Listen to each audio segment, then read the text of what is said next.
No. Jake, can't decide it. I want you on Doomsday. Listen closely now. I want you in Ironman match. My God, did you hear that, ladies and gents? He wants him in an Ironman match. A Doomsday. Fans have got to know, how are you feeling after losing the title to Max? First of all, I didn't lose the title. I didn't lose the title. Jonny lost that match. So I am holding him personally responsible for the loss of my title. But rest assured, people, rest assured, Extreme Dave will be getting a rematch. The UBW title is going to be coming harder, it's going to be coming faster, it's going to be coming stronger, and he's going to take that title back from Max Carnage, whether he likes it or not. Well, to be honest, I don't really care who I face. I don't care if he wants a rematch. I'll squash him like I'll squash everyone else. The fields of England will run red with the blood of your fallen champions. And it will all be because of Max Carnage. And that is a mathematical certainty. So Henry, I forgot to ask you last time, do you know why they call him the Magnum? Why? Because he can fire 6 shots before he needs to reload. This is the siege. He must have got upgraded the show. He did at least 8.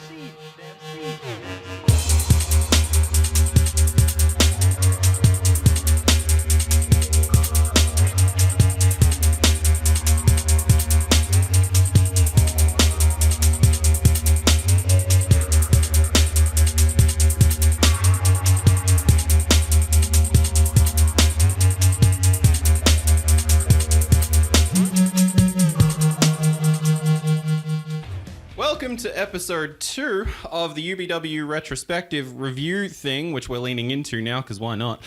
Welcome to UBW Doomsday. Woo! Doomsday! Killed Superman. He did do that. He did do that. Oh, preppers now. Okay, we're getting the whole spectrum here. Yeah. Sitting to my left is Nato. Also known as Nathan Maxwell. Hello. That's not what you're also known as. No one knows he was that. Shut and up! to my right is Henry. Yeah, his little old brother. His little old brother? Yeah. Little old bro. I like to keep it vague. Yeah, all right, cool. And yeah, I'm your host, Ryan. But I'm the older one. You are the older one. They don't. It's details that aren't important. Yeah, exactly. Little old brother. That's why I keep it vague. Fuck it. This is gonna be a long one. I feel like, I mean, it's got an Ironman match in it, but I feel like it's gonna be longer than even with my intro last time, even if it didn't have the Ironman match in it. But anyway, we'll get into this one. We're taped once again from Avenham Park in Preston on the 24th of April 2009. I have notes this time. And uploaded to YouTube on the 30th of April. Good thing I was sitting down. I was about to be blown away. So did we have any after last time? Do we have any expectations going into this one? Anything at all? I'm asking this up top because Danny Ace asked me, and I thought this is a good place to slot that question in. Stick it right in there. They did set a standard with Salvation. They did, yes. And yeah, I was like going off like, oh, we'll see. It's pretty much how's the opener feeling? How's everything feeling? How's it all feeling? Yeah. How does it make you feel? And we'll get into it. Yeah.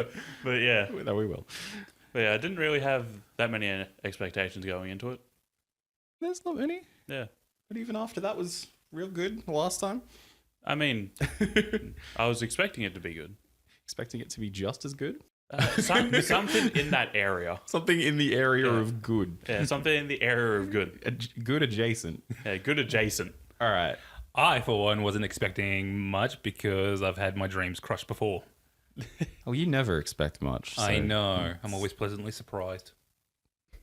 Or No, expectedly disappointed. I was going to say, when are you ever pleasantly surprised? Shut up. Okay. Originally scheduled to be 6 matches, this card was, but on the day, Swinbad was in a Swinbad mood. So he decided not to wrestle. Maybe he could have made that his, like, Jonny be bad. He had the bad mood, was a finisher. Mm-hmm. Yeah. Missed opportunity. But his opponent, he and his opponent, Danny Ace, were both at this taping, but they didn't have a match. So, personally, I do think this was for the best in the long run, but we'll get to that later. And I mean later. So match number 1, we're actually starting things off with the general manager, Christian Sharp, and he's cut a promo. It's a promo. He's just talking. Was he talking? Was he? I mean, he was talking. I mean, he was trying to remember what he was trying to say, but he stumbles over his words. It's like you say it first, then think about it later. Pretty much. Forgiveness, not permission. Yeah. There's not much charisma still. All that jazz. Stumbles over his words. It's kind of similar to what I said last time, except he's a bit worse this time because he's got a little bit more to say.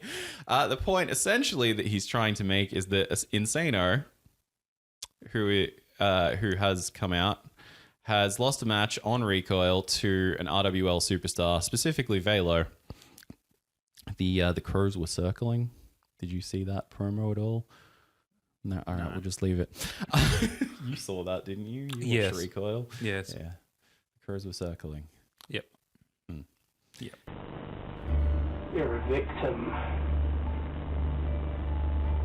Crows are circling. The crows are circling Preston tonight. The crows are circling.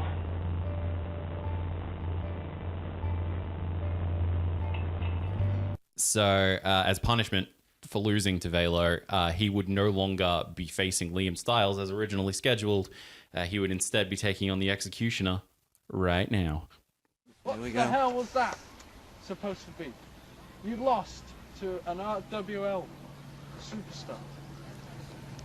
You failed. Thought it would be. What the hell? What the fuck was that supposed to be? You know? Right, I've got a perfect plan what I'm going to do for you right now. You're going to be facing the Executioner right now.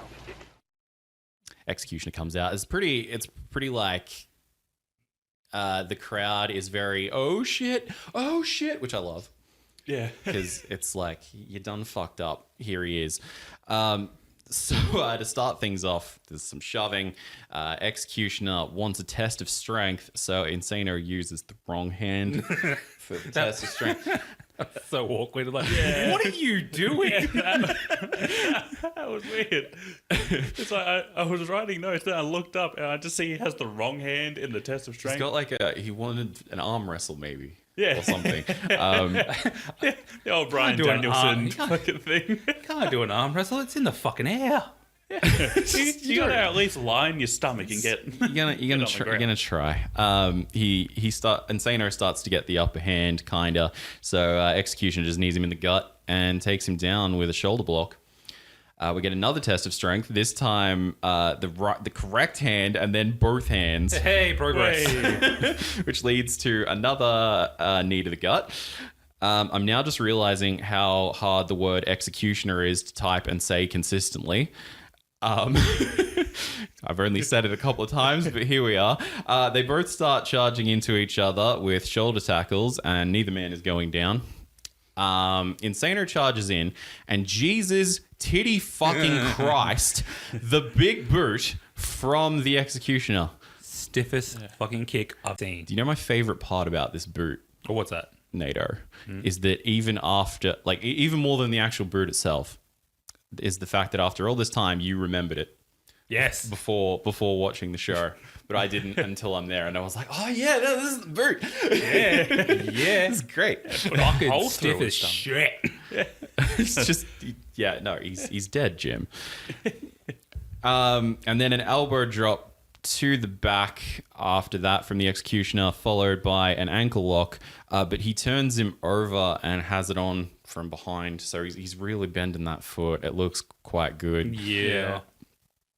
He drops the hold. Both men back up. Insaneo struggling to get to his feet. Executioner hits a fucking Samoan drop. Yes. Yeah. Yeah, he did. Yeah, he did. He picks him back up. A couple of gut punches. He takes him over to the table and hits the eye gouge power bomb. Well, choke bomb, but holding his face instead of his neck. It's a little awkward, but it works. He still went through the table. It still was a move. It's all good. Foot on the chest. Pin 1, 2, 3. Executioner wins. Yep, it's a fun little squash. It was a fun little squash. Fun and, squash. No crack as far as the eye can see. No crack at all. Like, holy shit. Not one little... Not one iota. We were at Might have been an iota. 0% crack. 0%. I was astounded. Summer's proud. Yeah. Yeah. So the Executioner, he's stiff, he's brutal. Would not have minded seeing him work with some of the other guys, but alas, after this taping, he decided he didn't want to do it anymore. Apparently, he had fucked his back up. Oh, that's unfortunate. Yeah. unlucky. So that was that. Yeah, apparently the plan moving forward was for this to be a long-term thing. The Executioner was going to be the ultimate punishment. So you lose to a guy from RWL or another promotion and, you're fucked because you have to face the Executioner and get fucking battered. No, I like that role. Yeah, no. Yeah. It's like throwing him to the Undertaker. Yeah. Yeah, you go one-on-one with the Undertaker player. I can see Christian Sharp being like, you got to go one-on-one with the Executioner player. Yeah, maybe. Yeah.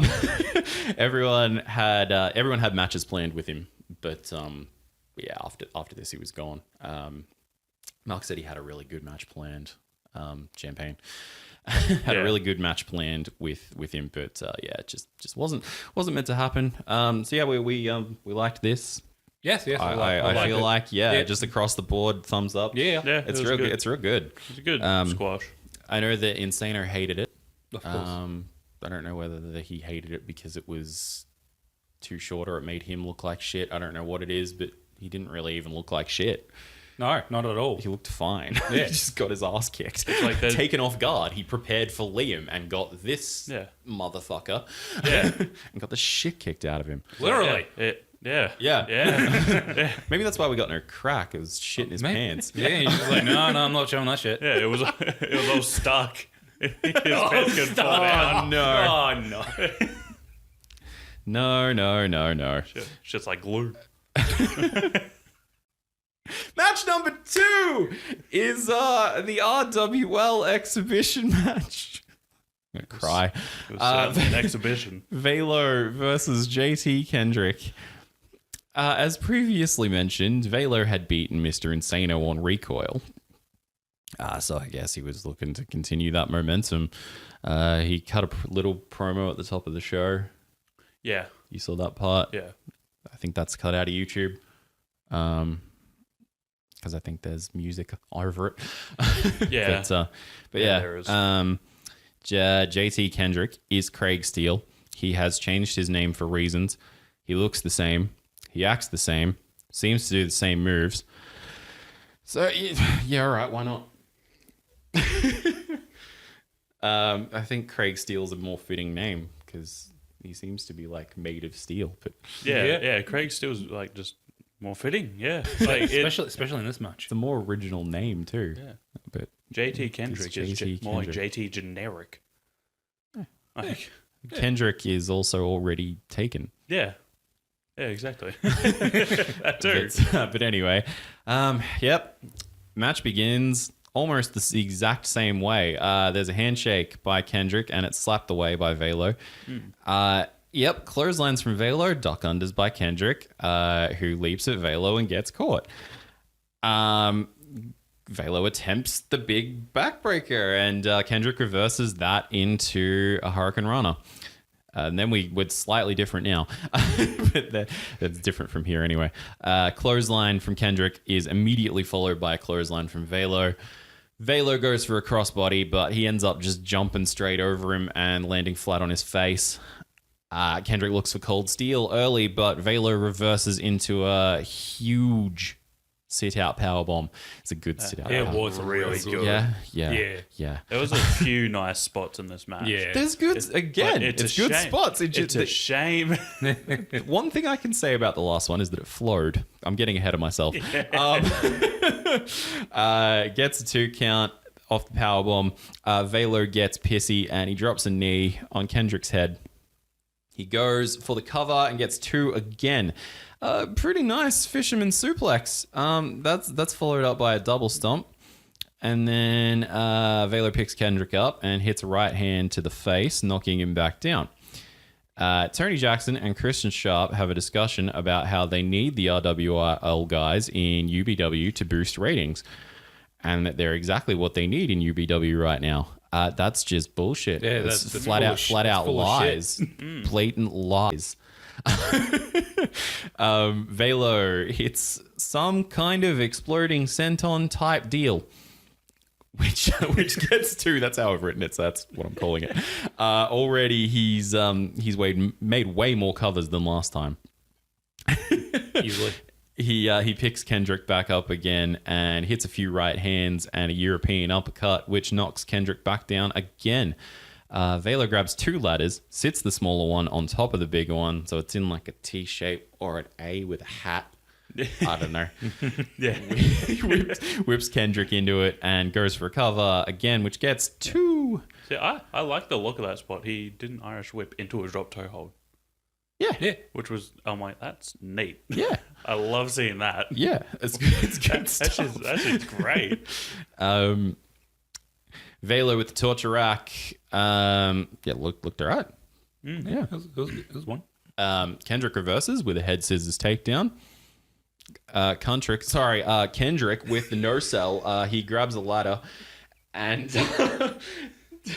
Terry Funk just boop, and Terry Funk spins into Valo's head. He hits a vertical suplex, goes for the cover, and Valo kicks out. Goozle by Valo, and he hits a sit-out choke slam in the vein of the Lance Cade sit-out spine buster. I love that move. Yeah, it's a good move. it's a good move. He covers him and gets 2. How is he doing this? Asks Tony Jackson. How indeed. Bullshit, that's How indeed. How? Valo hits the Orton-style punt to the head, which is a death sentence in anything ever, but it gets 2 because fuck you. He's made out of steel. Yeah, but he's Not not anymore. his name anymore. All these years, wrestlers have been doing it wrong. Yeah. All you got to do is kick out. Yeah. You just kick out at 2. You just got to get your shoulder up. You just at go, 2. yeah. Why do people do it any other way? Yeah. Like, you have that 1 second recovery period. That's all you need. They hit like 8 finishes, and you just kick out. That's all you got to do. Yes. It's not that hard. That's Really? I mean, That's come wrestling. on. Yeah. Kendrick gets up because why sell a punt? Why bother? Valo comes charging in and hits him in the face with a ladder. Michinoku driver by Valo. Again, great. Yes, nice. You hear old Mark P in the background yell out, "He's not going for the cover." So he does. But he gets 2.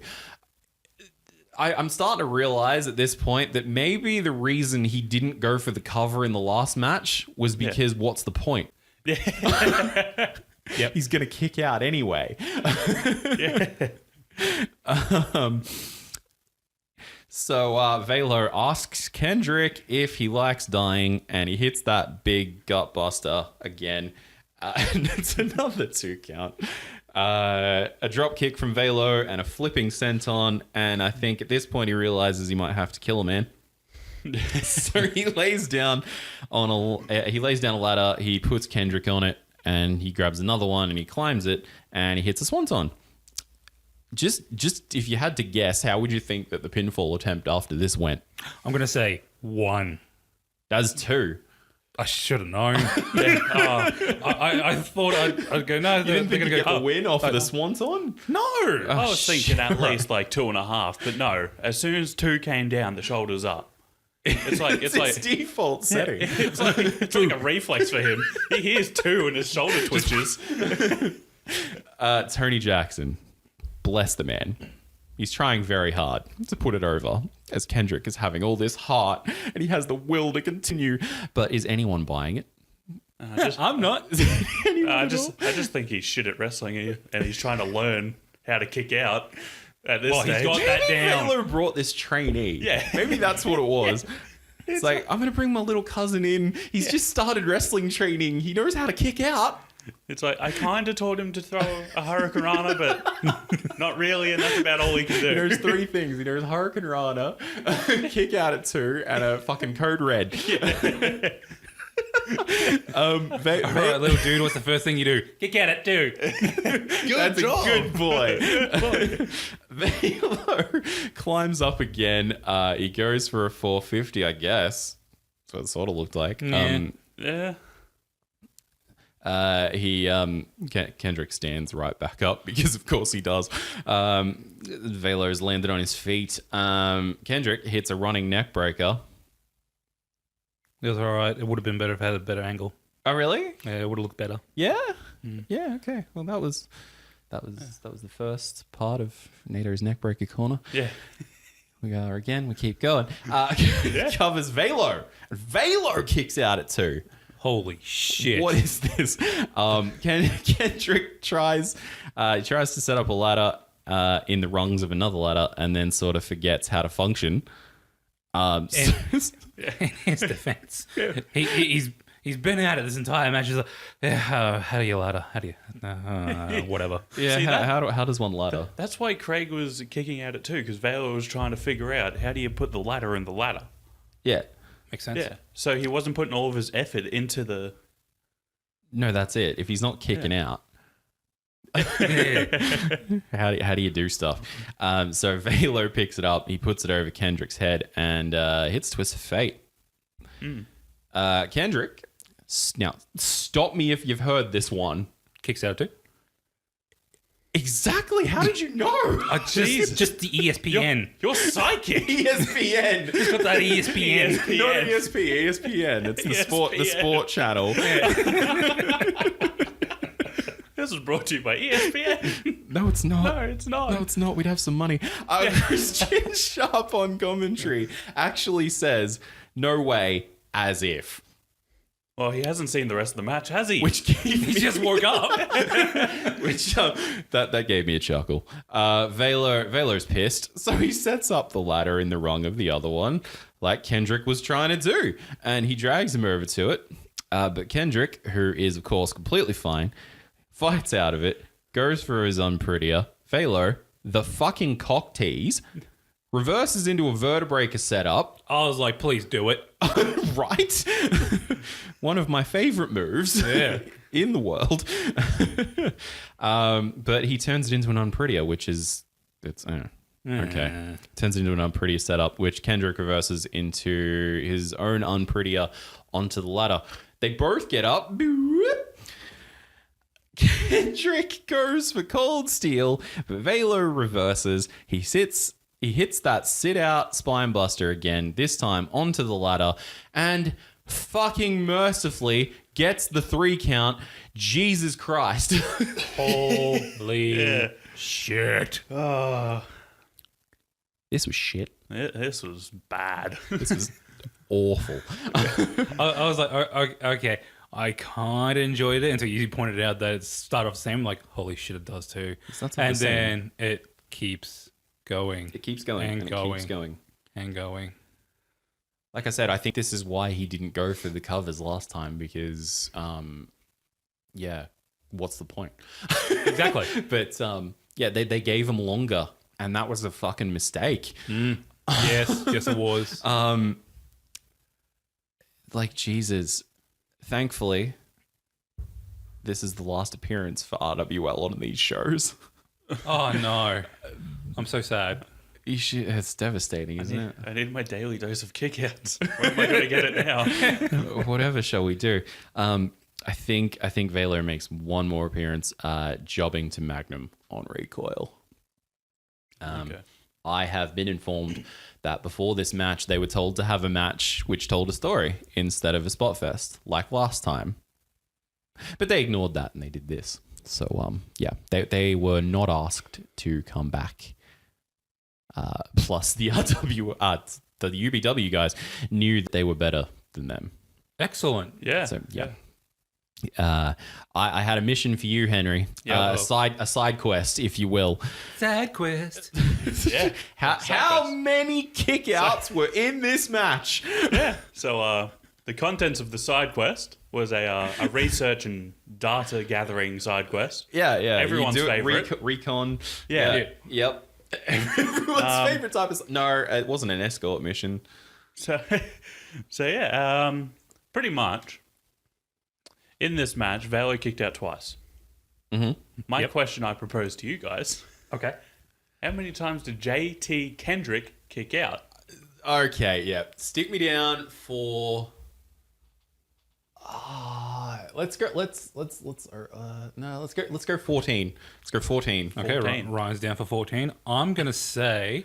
I'm gonna overshoot a little. No, I'm not gonna overshoot you. No, I'm overshooting a little. Yeah. Well, I'm gonna undercut you by 13. You son of a 13. bitch. Yeah. Surprisingly, you guys overshot. Holy shit! Bullshit. That's what it feels like. But it is double digits. Okay. He kicked out 10 times. It is 10? 10. Yeah. I was going to say... You just get 10. So here's the thing. But I was going to say 10. But I thought about it. But you also keep this in mind. Okay. The first kick out happened at like 133-ish. Mm-hmm. Yep. And I did a little bit of rounding up just to make the math a little easier. I've Okay. got a kickouts per minute, or KPM, if you will. If you will. And the last kick out happened at 9:33, around that time. Uh-huh. So for the both of them, there was a 1.5 KPM. Oh my God. JT Kendrick had 1.25 of that. Wow. Wow. Wow, That's more heel and face turns the Big Show has per year. Jesus, close. It's pretty close. Jesus. It's like, Jesus, like, you can cut out half the kickouts. No. But You can't just He's do got that. to learn Build how to kick out at suspense. 2. Oh, he's got that down. He's nailed that. Yeah. If he can get a couple near falls in there, he's almost Kurt Angle. Yeah, Kurt Angle, he is not. No, purely because he can't get a near fall. Just like A you good said, near like fall. that 2 comes down. He's Yeah. like, that. It's like, no, you've got to build suspense for the 2 count. You don't. No. No. But Jesus Christ. This was certainly a match. It was a match. It was a contest involving wrestling or wrestling moves. Yeah, I had to come back like the next day or the day after that because I forgot about watching it the next day. You had to come back to do the side quest anyway. No, I did it as I was watching. Oh, okay. I got you did this the first time. I got halfway through and I'm like, well, this match is fucking shit. I better entertain myself. Yeah, like I said, like that first match, or like I was going to say, the first match at least has some flow to it. Yeah. Yeah, like the first match, fine. Well, it's not fine. It's a Well, if spot, you're there it's a for a- spot fest, if but you're there for a spot fest. But it's a spot, but it's the spot fest. This is utter like it's a spot fest, but what? Like, it doesn't do anything. But how do you follow that? Well, how you do follow that is match number 3, which is the Freak taking on Liam Styles. On Recoil, poor old Freak had jobbed to the champion, Max Carnage, in a squash, as was advertised by Max Carnage. Because he said, What you're going to see here is what's called a squash match. He said that in the promo that he cut beforehand. So, yeah, and Liam had put in a losing effort against old Jonathan Magmamathan. Mamathan. Jonathan Magmamathan. I meant Magmamathan. He'd also done a promo, but it died a death due to being too quiet to hear properly and way too long for what it was. Something, Mr. Insaneo, you've been a baddie bad and you beat me while I was hurt, so your days are over, mister. but that rematch obviously didn't happen here because Insaneo got killed. The Forest Temple music plays Freak out to the ring, and I marked out because why the hell wouldn't I? Yeah. He dives on Insaneo in the crowd for no apparent reason, and then he smacks himself in the head with a clock because why not? Reasons. He's the Freak. Exactly. Because it's time. It's time. It's time. For a squash match. This is not a squash. No. This is not a squash. Liam comes out and does his thing, and then he offers Freak a handshake, and Freak has no idea what to do with it. He just sort of touches Liam's hand a bit. Just good. Side headlock and a takedown by Liam to start things off. Hits a few punches and then sort of gets up, just shrugging his shoulders. Freak gets up as well, and he looks around for Liam and then just runs at him. At this point, I'm like, I like the Freak. Yeah. He's great. He's the best. Liam grabs him around the waist as he's charging in.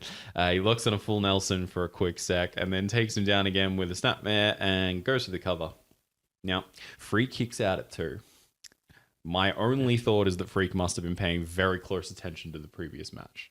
Yeah, my PTSD was kicking in. Right? Kickouts at 2 have just lost all meaning at this point. I opened up the calculator. I'm like, here we go again. Fucking hell. Just having flashbacks. Freak tries pouncing at Liam's crotch. Just going for headbutts. and then he hits a pile driver, and that gets 2. And Freak celebrates, thinking he's got this. And a couple of kicks to the chest and the head by the Freak, and then he picks up Liam's leg. And then the other one, he's going for something, some kind of submission. Who could know? No one. No one. No. Liam Not hits, even the Freak knows. He doesn't. He was just sort of just going to get there and just kind of do it and see what happens. Liam hits an enziguri and then a kick to the stomach and a Styles DDT gets 2. Now, when I see the word Styles DDT written, I think it's the backflip into the reverse DDT that AJ Styles does, but it's not. It's the running DDT, which still good, just not the same. It's not the Styles DDT. Styles DDT. It's a Liam DDT, yeah. Yeah, it's the Liam DDT. Yeah. That's what we call it. It's the Liam DDT. The Liam DDT. Yeah.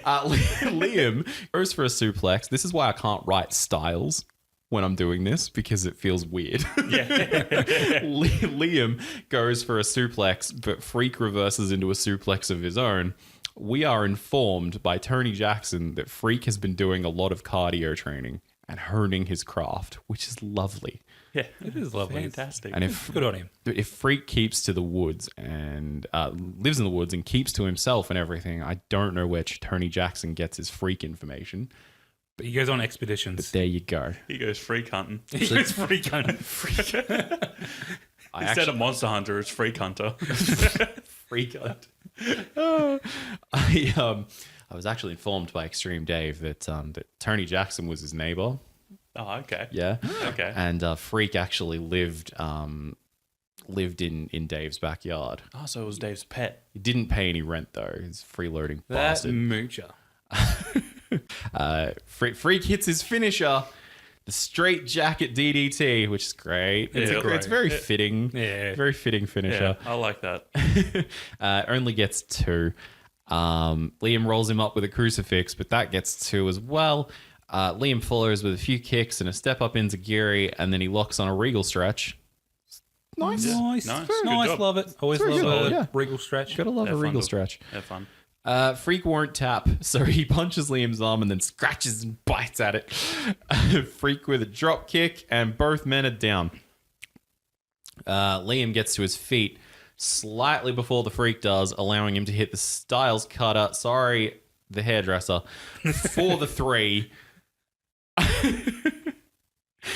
This is a... Cool. Glad that we could get there. What a fun little match. It was fun. It was a fun little match. Yeah. It was a great little match. Yeah, it was fun. It was fun getting momentum on Styles, which is what they wanted to do. So Yeah. so it did its job, and we got the Freak. So It did. The match happened the way it did because Extreme Dave, and I don't know why he thought this about the Freak, but he wanted a competitive match for him. Maybe he thought that if the Freak got a competitive match and started getting some wins in, maybe he'd pay him rent.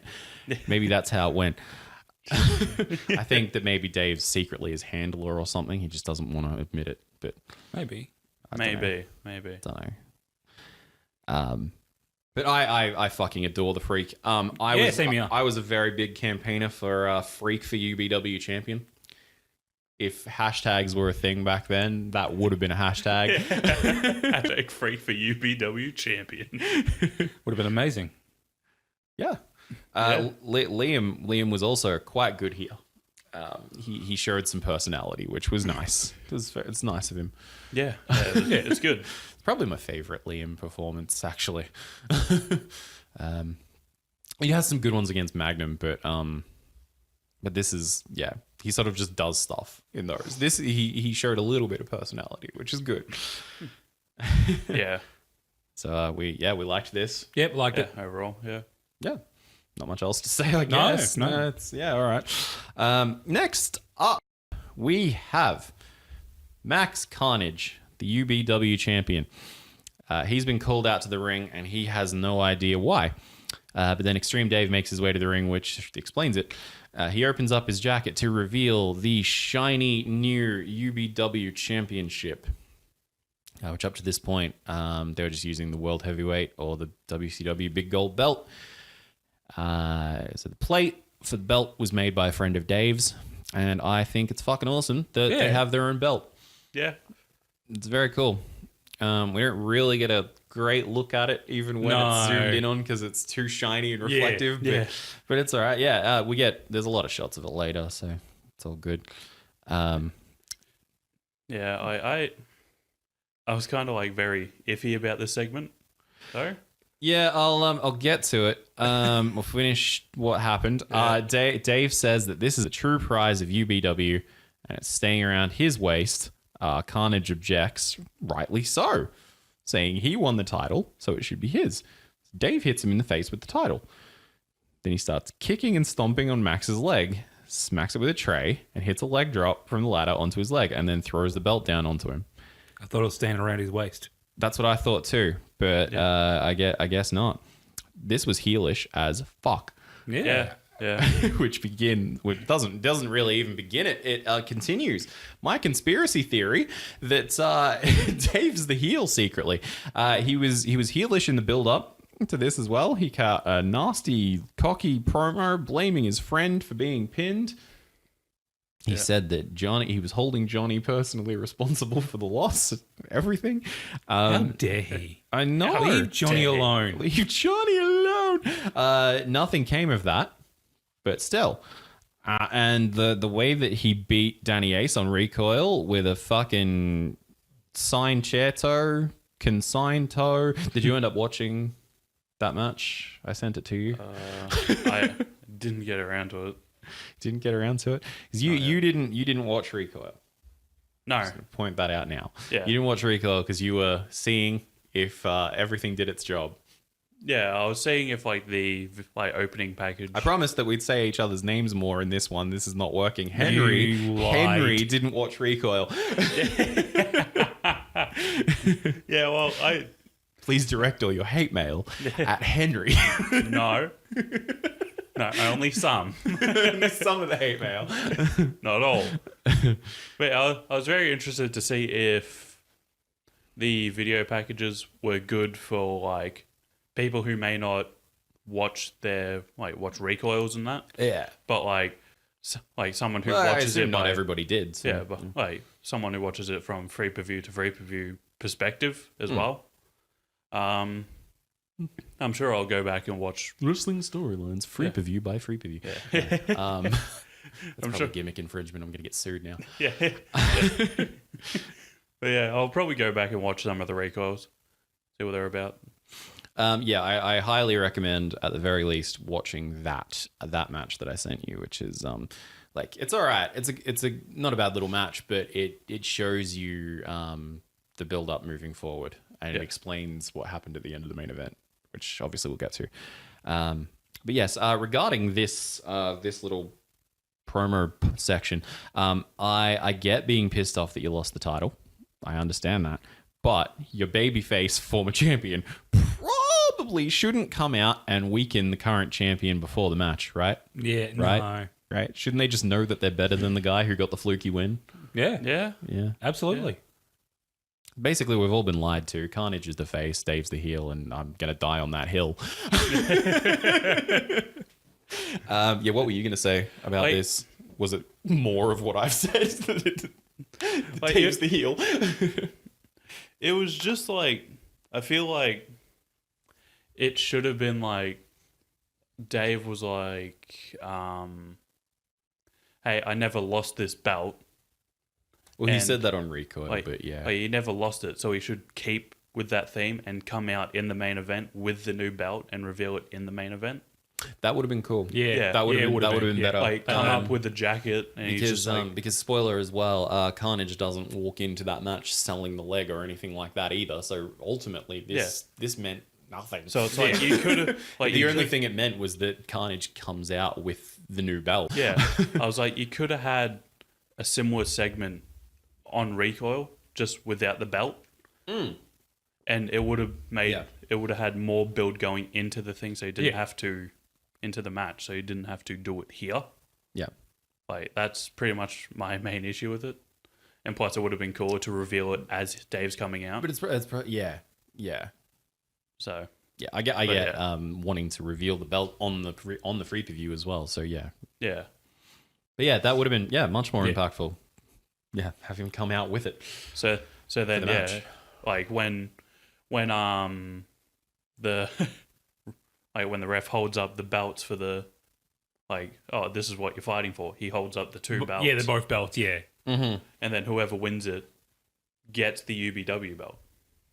Yeah, or just the announcer or whatever just says this belt will be retired. Yeah. And holds up the UBW belt. Yeah, or something like that. Yeah. Yeah. But yeah. That's Or, in a perfect world, Christian Sharp says it after Dave comes out, or, something, and says, this is the belt. Yeah.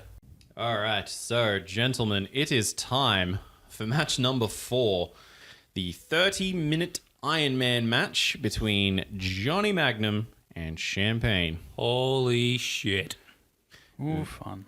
This is for number 1 contendership to face the champion at Vendetta next month.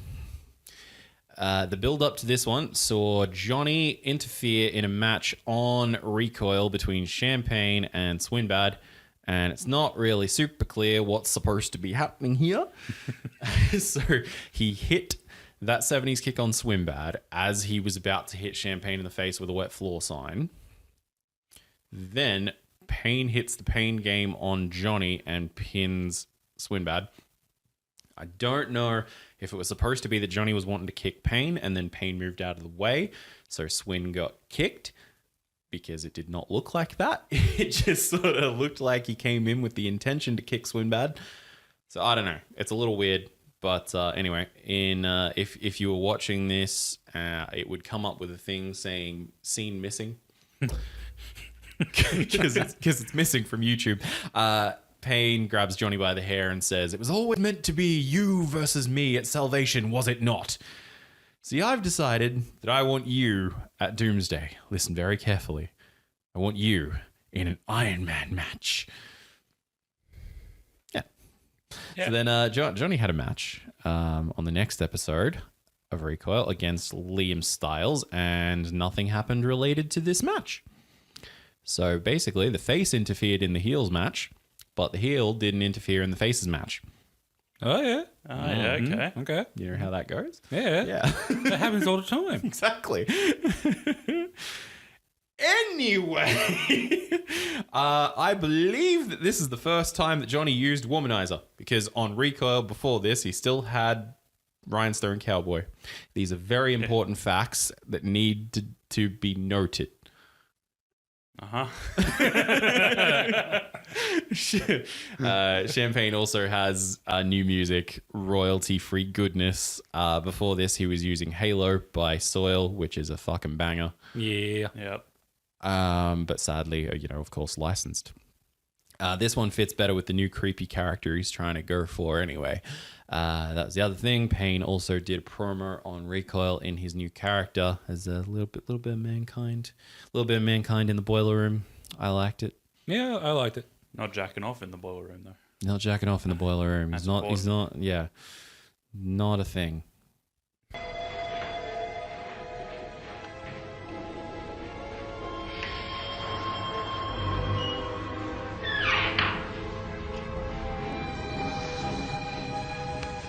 Is it visiting time already?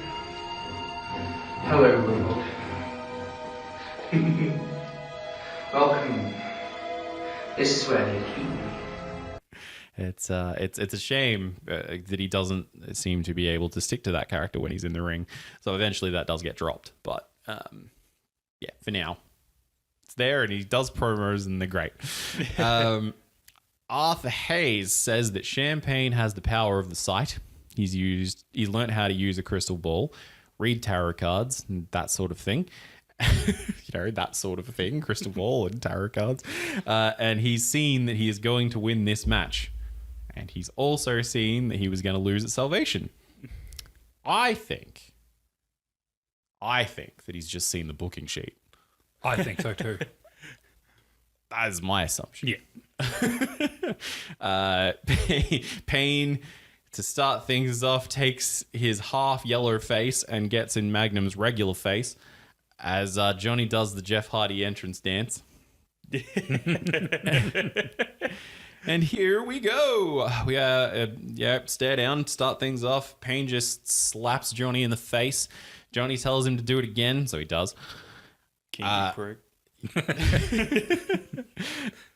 Payne tells Magnum to give him one. No, not give him one. Give him one. Okay. Oh. So Jonny winds up like he's going to, but then he hits a knee to the gut instead. Jonny puts a headlock on, hits a few punches. Payne reverses into a massive back suplex. Nice. Huge one. Good ass. Good one. Good everything. Good, yeah. Good sell. So do another one. Do another one. Another one. I like it. Another. Right hands by Champagne, followed by some knees to the back, and then a soifboard. Jonny gets to his feet and turns it into a hammerlock, which Champagne elbows his way out of. Now, the big right hand by Payne knocks Jonny down, so Payne locks on his Boston Crab, the gates of hell, not the Hell's Gate, an important distinction. Now, I would have been confused otherwise. Well, yes. Obviously. It's a fucking good one. It's a good It's one. a fucking good one. He's high angled like a lion tamer, but without the knee, and it's great. I love it. Yeah. Fucking Jonny fights out of it with some elbows to the balls. He comes charging in with a Rana, but Payne turns it into a spine buster. Jonny is the first to his feet, so he comes over to Payne, and Payne grabs the foot and locks on the ankle lock. I'm going to say these ankle locks are ugly. Yeah, no, he doesn't. Yeah, he does it differently. I have to assume that he does them like that because he wants to be different. They're different. Yeah, than the way it's supposed to be done like curtain stuff. That's how everybody does it. I knew how to do this when I was like 14. Yeah, I know. Yeah, I know you know. But yeah, he does the ankle lock. Jonny tries to break out of it in an interesting way. He does a handstand and starts kicking with the other foot. Jonny with a forearm, Payne with a right hand, and if you watch closely, you can actually pinpoint the exact second that Champagne regretted doing an Ironman match. It's right here.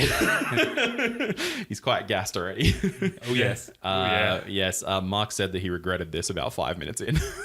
That was his words. And it was an ungodly hot day, and it looks it. So, yeah, fuck that. But good on him. He trooped on. He fucking did it. And it's, it's quite good, really, for what it is.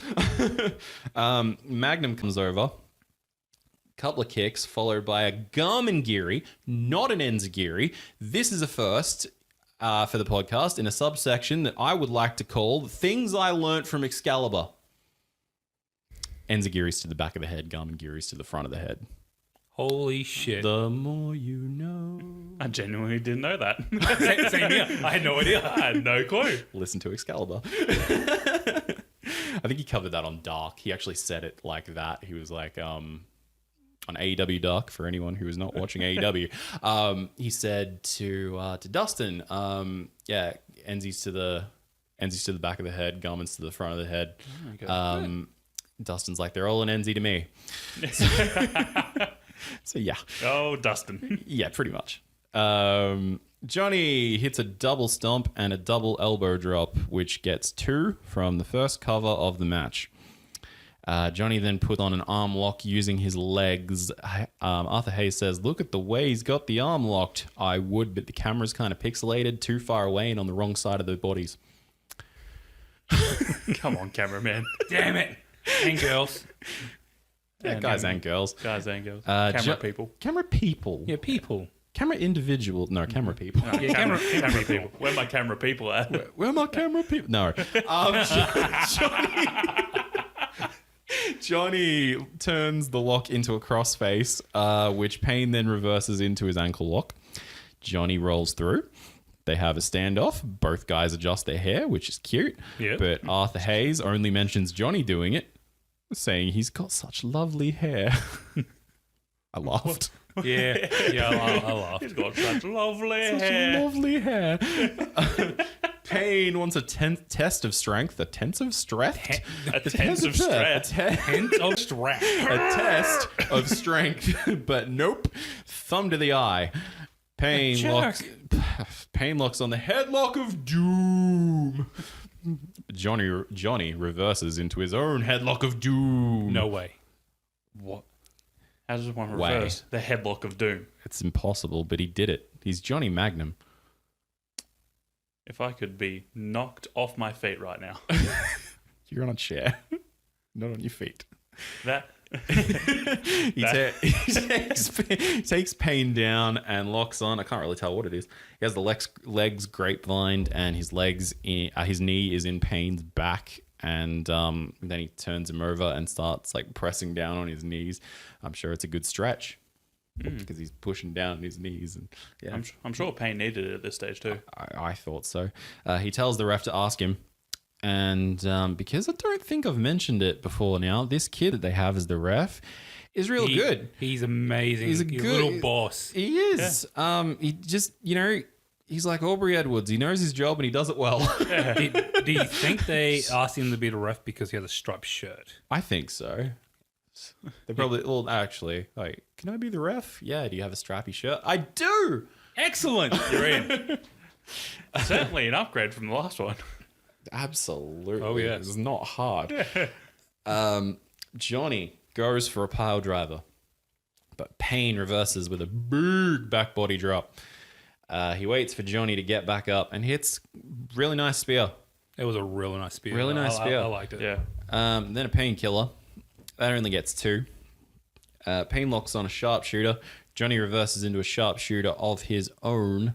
Doesn't look great, but that's fine. It's okay. You get a pass, Jonny. He can't hold on though, so Payne gets out of it. I mean, it's, you know, you reverse a sharpshooter into a sharpshooter. I forgive you for not being able to really have it on great. Well, yeah. Yeah. He stands up, he grabs a ladder, and he hits Jonny in the stomach and the back. German suplex by Champagne. No. Not a bad one. Not a bad one at all. Jonny is the first one up there, putting over that his conditioning is better. His conditioning is better. Mm-hmm. Yeah, it is. Skullfucker by Jonny, and it's quite a long one. Yeah, at this stage, I was like, oh, he really has trained stamina. Oh, no. I was like, wow, I'm impressed. And he informs all the ladies that he can go a lot longer than that. What a womanizer. Womanizer. He turns Payne over and he locks on the full Nelson with the legs. Payne manages to roll to his side and get out of it though, and he puts on his ankle lock again.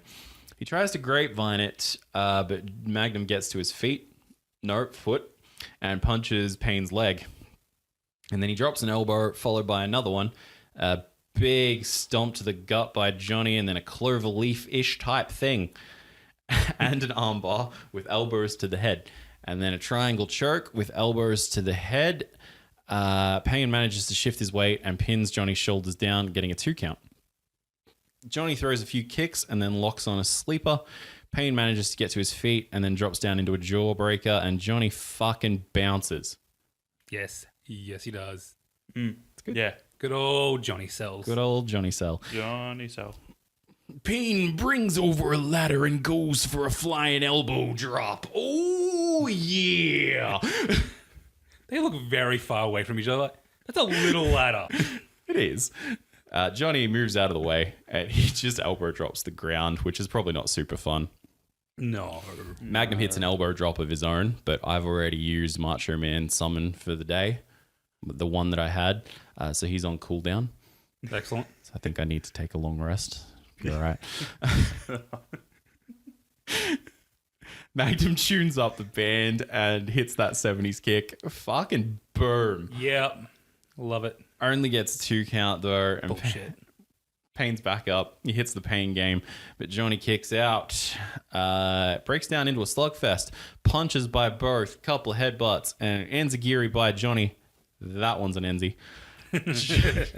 Jonny looks for a destroyer. Payne reverses into a back body drop.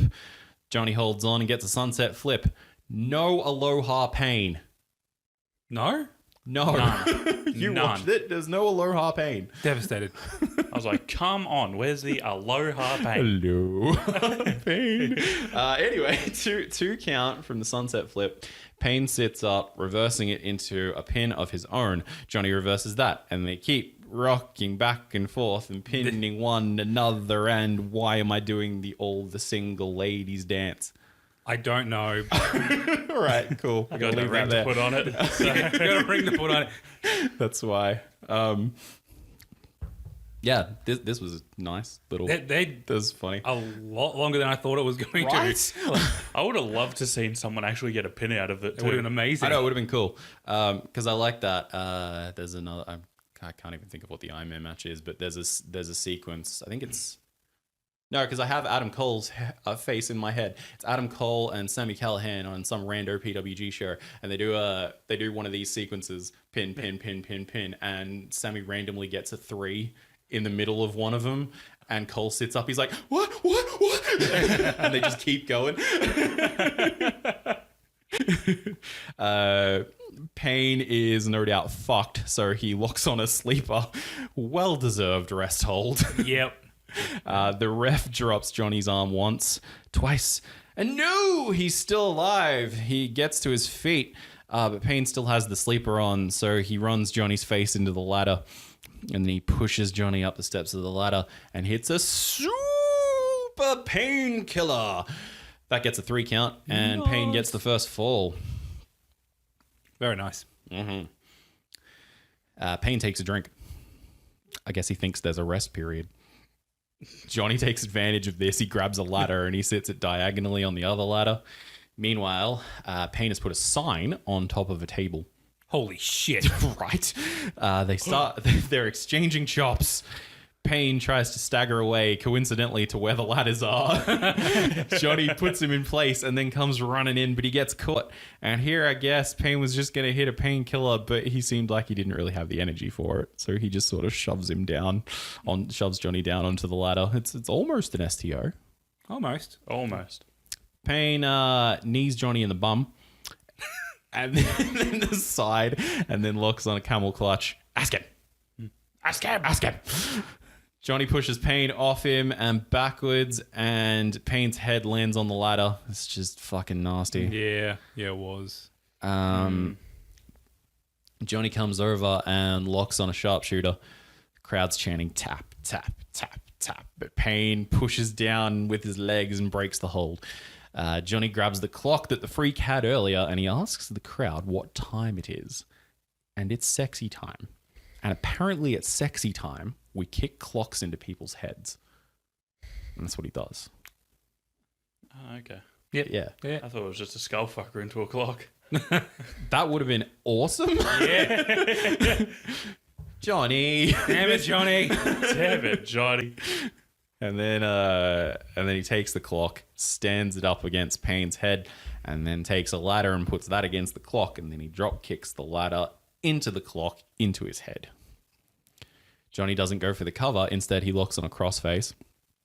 Payne powers his way out of it, picks Jonny up, and hits a back breaker. And he picks him up. This time, the Payne game. Get the fuck down. Oh, yes. That gets a 3 count. You goddamn right it does. Dropped him like a sack of shit. Like a sack of shit. Payne leads 2-0 as Hayes informs us that there is 10 minutes remaining. Payne is happy to let the clock run down, which is fair. Yeah. And I think at this point he's dropped all pretenses of the creepy character he was trying to be, which is a little bit unfortunate. Here comes Jonny. Hits a forearm. Payne throws a punch. Right hand from Jonny. Right hand from Payne. Ends a giri by Jonny. Almost a Pele. And then a cartwheel elbow. Gets a near fall. Jonny tunes it up. Hits that 70s kick. And he fucking kills the man. He fucking murdered him with a kick to the head. Kicked his head right off. What a fucking super kick this was. Yeah. That's where that mysterious character went. That's where it went. It gone. It evacuated with that super kick. Kicked in the scrub with the freak. He's like, you know what? Fuck this. I'm not doing this. Now the freak has it. Kicked him into the scrub with the freak. Yeah. Straight to Dave's backyard. Straight to Dave's backyard. It's academic. 1, 2, 3. We're now 2-1. Jonny locks on cattle mutilation. Holy shit. Payne taps out. We're tied 2-2. Jonny sets up a ladder and he pulls Payne up and pushes him onto the ladder. He goes for that 70s kick, but Payne moves out of the way. Payne goes for something. Maybe a spear. But Jonny grabs him. Looks like he's going for a pedigree or some such, but Payne reverses that into a back body drop. Same thing happens as before. Jonny holds on. Sunset flip. No aloha Payne. 2 count. Amazing. Magistral cradle by Jonny. Really fucking nice. It was nice, yeah. Only gets 2. Skullfucker. Full Nelson with the legs. Payne doesn't tap. He grabs the leg. Ankle lock time. Even Grape finds it. But Jonny just punches him until he lets go. He then kind of starts picking Payne up and just knees him in the side of the face. He pulls him back up again, but Payne hits a low blow. Bro! Another Payne game. Jonny just rolls through. Arthur Hayes breaks kayfabe, telling us that Jonny almost no-sells it. Another big fucking Payne game, and then Payne locks the ankle lock on again. Jonny manages to turn over, pushes Payne's head down to the ground, and rolls him up for a 2 count. But Payne never let go of the leg. He puts the ankle lock back on, grapevines the leg. Jonny tries to reverse, punches Payne's legs. Payne gives no fucks. They are screaming at each other, and Jonny taps out. Payne is up 3-2. Fuck yeah. Payne lets go of the hold. Johnny's back up, selling that leg. Payne's back up as well. Jonny goes for that 70s kick. Payne catches the leg, sort of almost fucks it, but he saves it. He picks the leg back to the ankle lock. The final seconds count down. Jonny tries to fight his way out, and Payne's just punching the ankle. Clock runs out. Champagne wins and is number 1 contender. Woo! Holy shit. Yeah. That was long. It was long. It was long. It felt longer than 30 minutes. I love the selling after this, though. Payne just fucking collapses, which is probably not selling at all. Yeah, I don't think it's selling. Jonny takes off his shoe and he massages the ankle. I actually ended up really fucking enjoying this. Yeah, so did I. And it was never really a standout match for me back in the day. But it does have some problems, though, and I'll go through those shortly. First of all, a little behind-the-scenes goodness going into this. The only thing that was planned was that Champagne was winning. Really? Jonny called the whole thing on the fly. Holy shit. I know, right? Good fucking work, Jonny. Jesus. Yeah. And when you consider that, like my appreciation of this goes way up. Which, yeah, what did we think before I go into my little nitpicks? You go, Henry. Well, at 20 minutes in, I was like, oh, wait, this is a 30-minute Ironman match. We still have 10 more minutes of this one, baby. Holy shit, those last 10 minutes are so good. Yeah. But yeah, I was gassed for them. I was just sitting there. I was breathing heavy after that one. I'm like, fuck. That was just excitement. Yeah. That's why I had to shower. But like, it's just like sometimes in Ironman matches, people like to hit their finisher, then sit there and be like, "How did that not finish him?" Mm-hmm. And for me, in Ironman matches, you're trying to get as many falls as possible, so you don't have time to sit there. Yeah. So it's like when you hit a finisher, you should just keep putting pressure on your opponent. Yeah, I like it when it's you hit your finisher and then you get the pin and then like immediately after that they're back at it and they're like locked on a submission move or something. Yeah. Yeah, it's like you're trying just to get as many advantages as you can. Mm-hmm. Yep. But yeah, like I wasn't the biggest fan of this match. I was like, this is a little long, kind of, for what it is.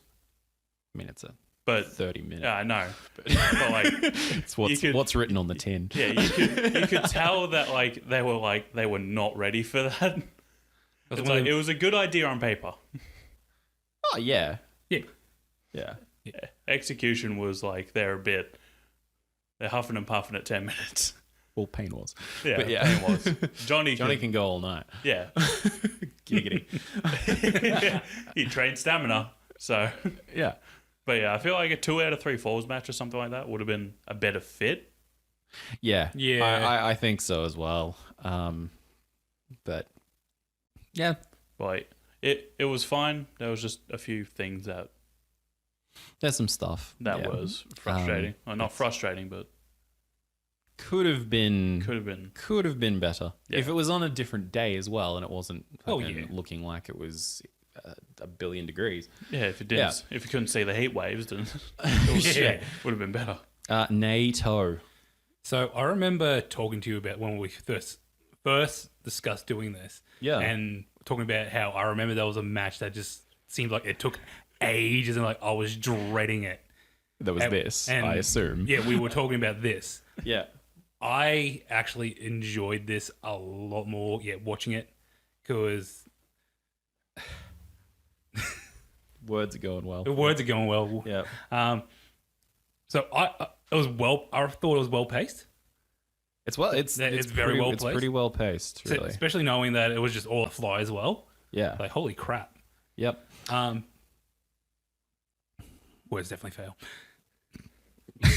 Words, that's all you got? Words. No, you can't think of anything else? I did have more, but just how much I enjoyed it. It was real good. Good on the guys.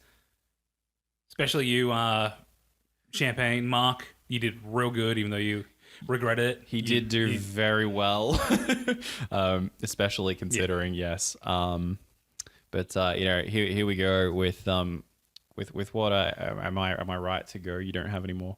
I have no more. Okay, cool. My words go on it. These might be personal nitpicks, but I'll throw it out there.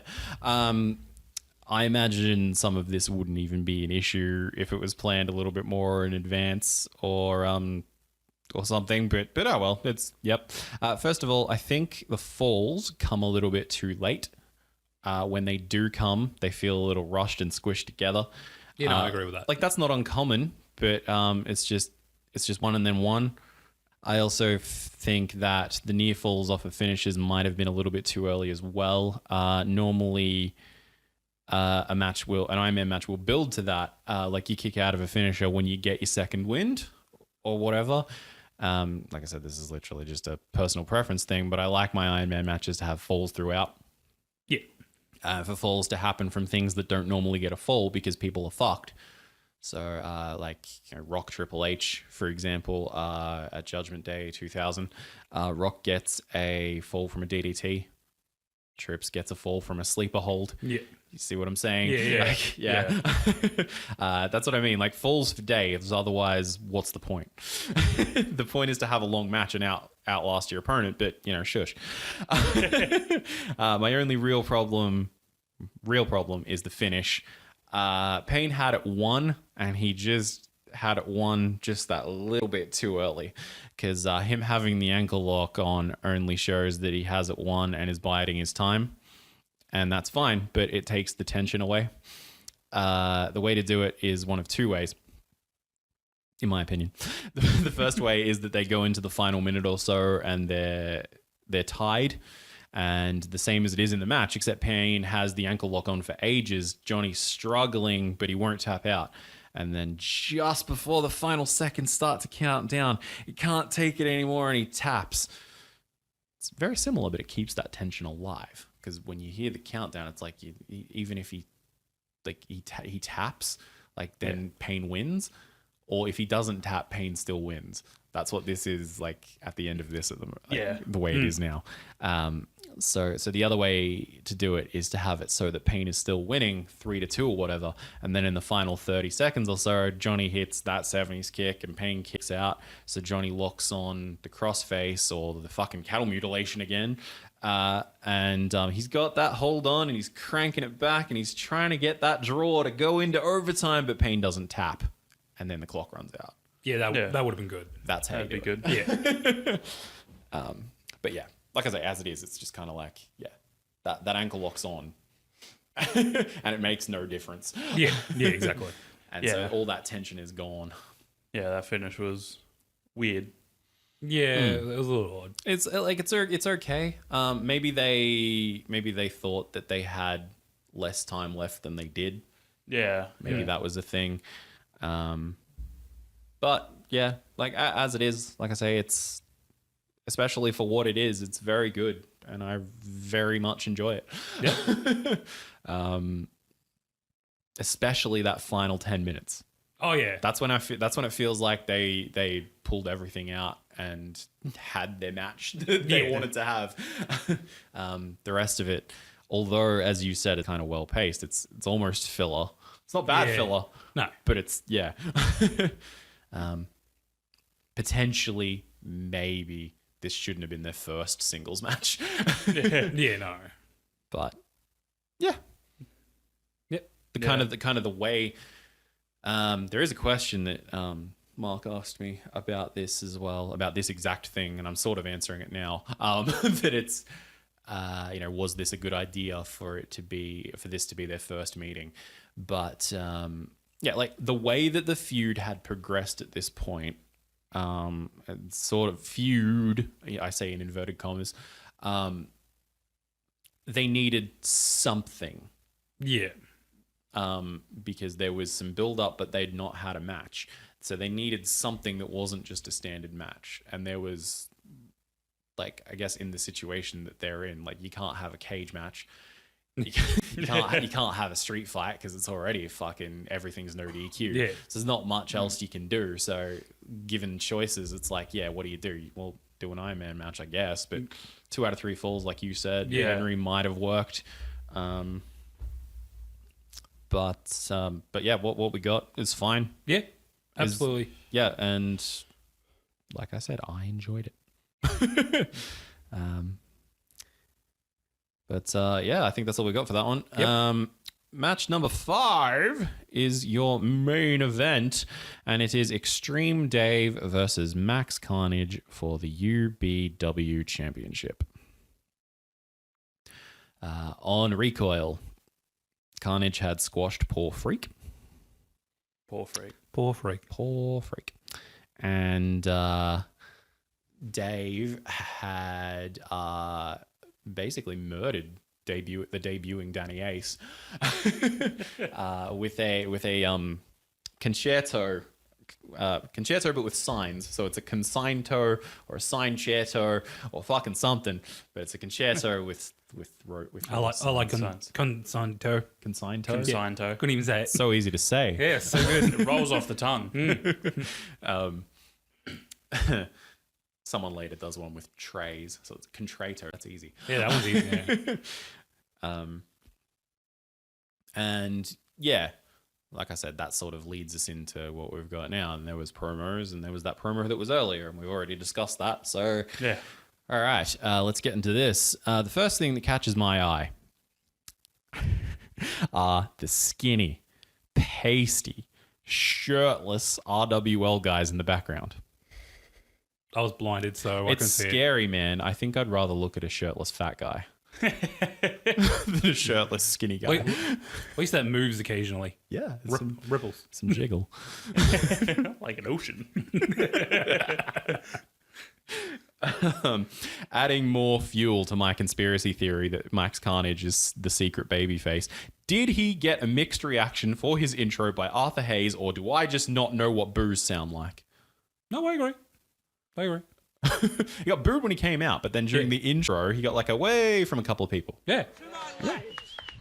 He is the challenger from Sheffield, England. Ladies and gentlemen, give it up. This is Extreme Dave.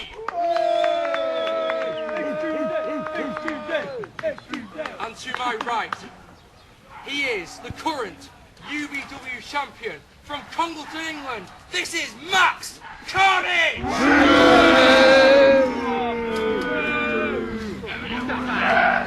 Fully agree. Also, he is wearing a UBW shirt.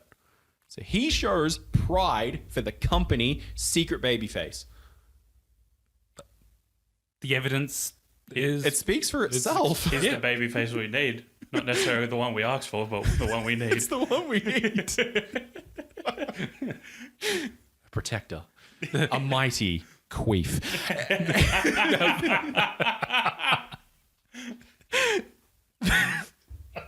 No. I'm sorry. I'm not sorry at all. We start with a stare down and a slap by Dave, which is heelish again. God damn it, Dave. Dickbag Dave. Dickbag Dave. Carnage comes back with some punches. Knees to the side, pushes him down. Dave tries to get back up, but Carnage forces him down again, and they punch the shit out of each other. Yeah, they do. I liked it. Knowing what I know now, that Max doesn't pull his punches. Fucking ow. Fucking jerk. I like it. Keep doing it. Wait till next month. Well, next show, next episode, next month for them, next episode for us. This starts off well. Really well, actually. They start like it's a grudge match. Yeah. They fucking... Yeah. Carnage lets out a bit of a war cry, backs off a bit, and lets Dave get to his feet. Carnage comes running in. Dave grabs him, puts on a waist lock. Carnage reverses that into a hammerlock. Knees to the back by Carnage, and then he forces Dave down onto his knees, keeping the hammerlock on. Dave reverses with a headlock takedown. Dave hits a couple of elbow drops, some stomps, and a leg drop. He grabs the road sign, puts it on Carnage's stomach, and hits the Rolling Thunder, which gets a 2 count. Road sign shots to the back from Dave. Then Carnage grabs Dave's leg, taking him down. He locks on Absolute Carnage, which is it's like he's got the legs grapevine and he's got the arms and he's yanking those arms back. The camera's not in an ideal spot. No. You can't see it brilliantly. But it still looks great. Yes. Isn't it good? Like, you would think that it's kind of a surfboard, but it's not. But he is grabbing those fucking arms. Oh, yeah. And he is yanking them back. Like, it visually, it looks painful. It's a really nice visual. Yeah, it's really good. Probably one of my favorite submissions now. Now, he says. Yeah, now. No one does it, so yeah. Yeah. That's quite the compliment. Yeah. Yeah. Yeah. He drops the hold, knees him in the ribs a couple of times. This is an ongoing thing. Like, he locks on a submission and then he's like, oh fuck, he's not tapping, and then just lets it go. He turns around and grabs the already grapevined legs and does a clover leaf-ish.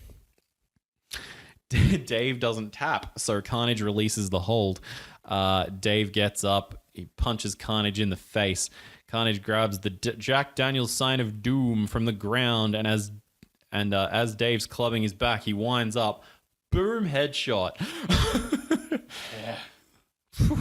Sign shot to the back takes Dave down to the ground as Carnage keeps wailing on him with the sign. Then he grabs the road sign, sticks it on Dave's head, and hits a leg drop. Cover gets 2. Carnage picks Dave up. He goes for a powerbomb or a pile driver, something within that family. Dave turns around and hits a neck breaker. Over to the neck breaker expert. It's Nader's neck breaker corner. That's me. Do. This is terrible. Why do you let me do things? I don't know. Why? That's not a thing. That's not going to be a thing. Making it a thing. It's a terrible thing. But my neck breaker corner. No, we can have a neck breaker corner. But that fucking little jig. A little jingle. What's wrong with the jingle? We're not kids' TV presenters. You don't know that. We could be. This could be our big break. So, Mr. Rogers of neck breakers. That's him. watching this neck breaker happen, it happened in slow motion. I thought It does. I thought I was watching a 2K game going through the moves. What, 2K20 specifically? We'll go with that because Not they. glitchy enough. No, yeah, true. It's not. Okay. No, when it first came out, 2K20 when it came out.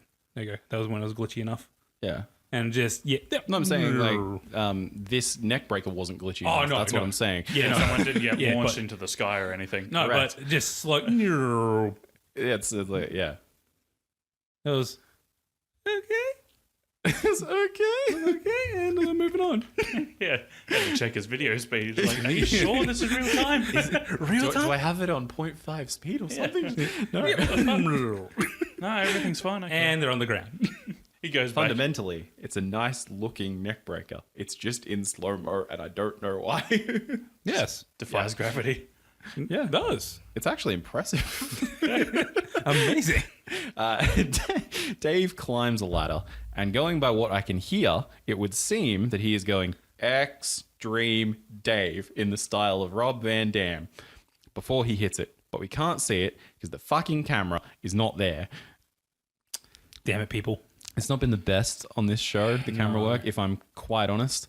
And he hits a frog splash, and it gets a 2 count, and it's actually quite good. And I'm not saying that to be a dick to Dave. I'm saying that because when a lot of people do it, they can't kick their legs or arms out like a damn frog, so you end up with frog splashes that look like Sasha Banks's that look like she's waving to the 10th row. Hey, Mom!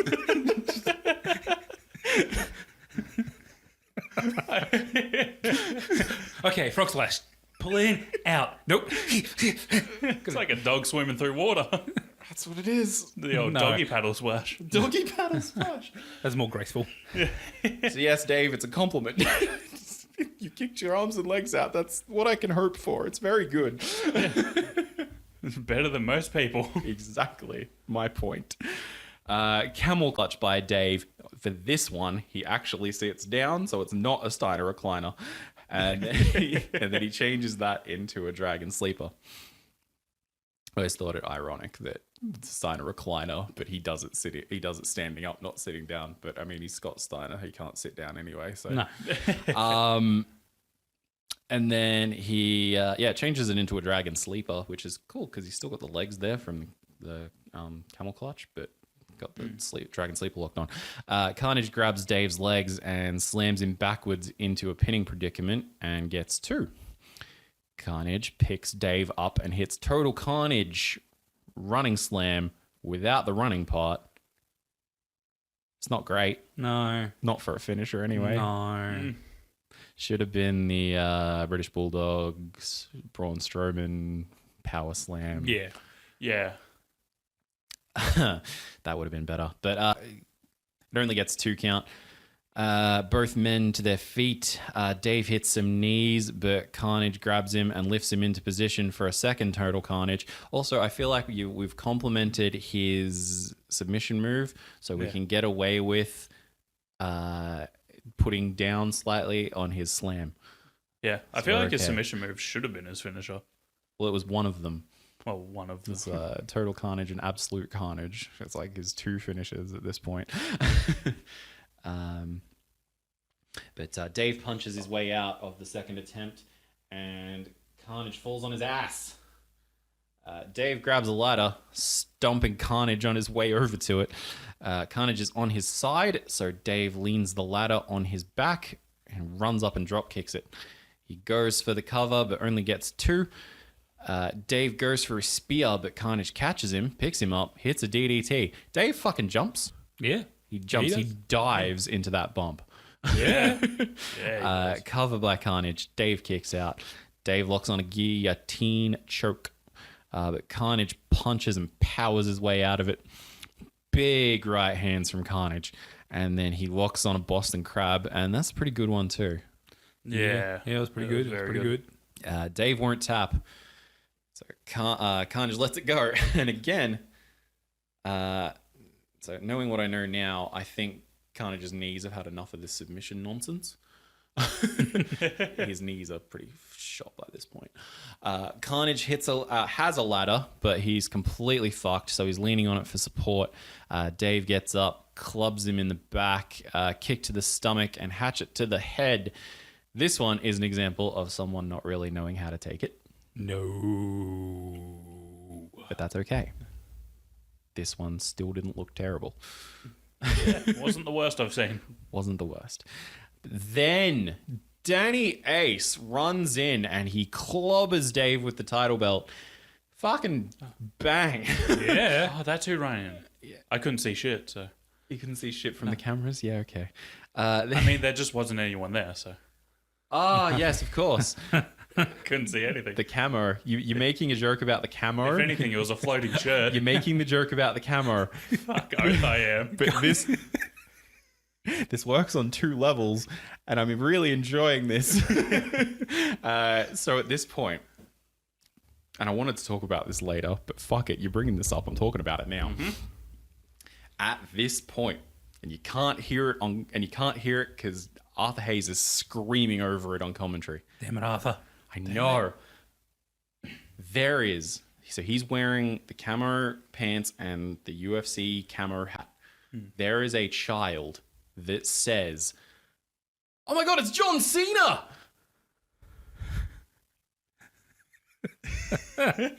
And this will shape Danny Ace's fucking character from now until the end of UBW.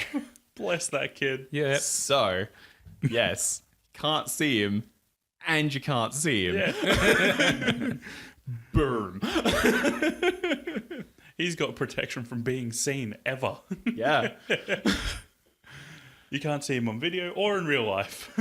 Wow, that could not have worked out better if we planned it. Yeah. Danny, I'm sorry, but I'm really not.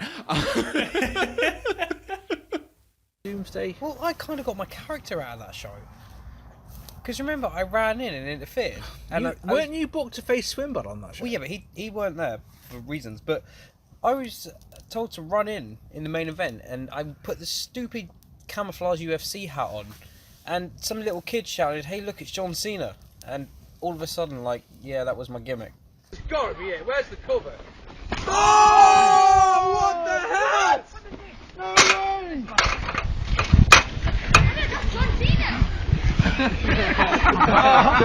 What the hell? What the hell? Not like this! No!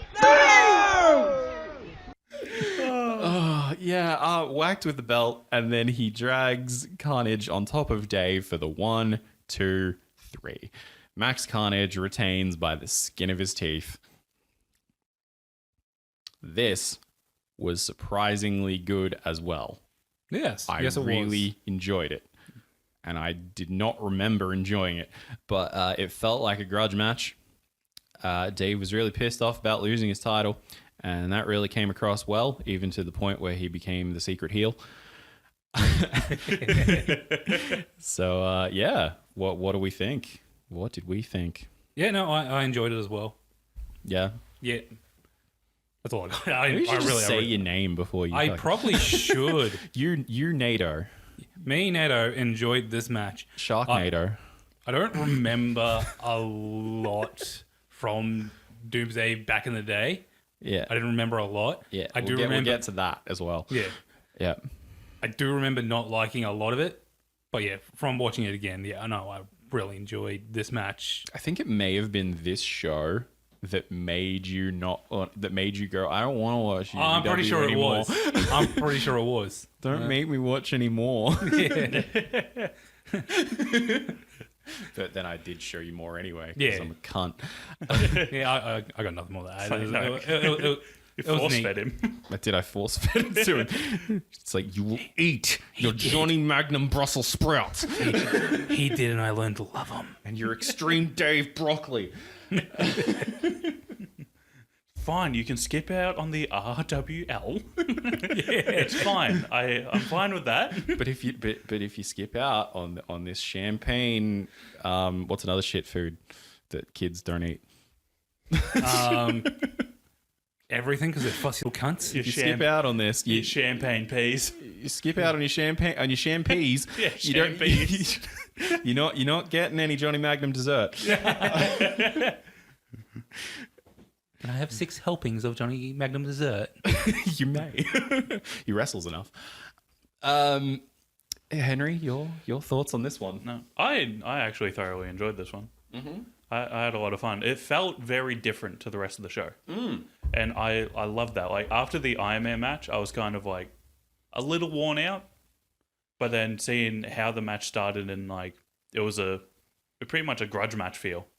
Yeah, they get in, they beat the shit out of each other. Yeah. And that's always a plus for me. Yeah, If you beat the shit out of each other, it's a good match. Actually beat the shit out of each other like Maximum Carnage over here. It's whoo. But yeah, bonus points. Yeah, it's like the only issue I had with it was in the segment earlier. Was like the segment earlier does take away from it. It did. Yeah, and it's like Dave worked the leg there, but then Carnage doesn't sell it, and then Dave doesn't proceed to work the leg. Mm-hmm. I'm like, that's kind of annoying. It's kind of a little bit of a continuity thing,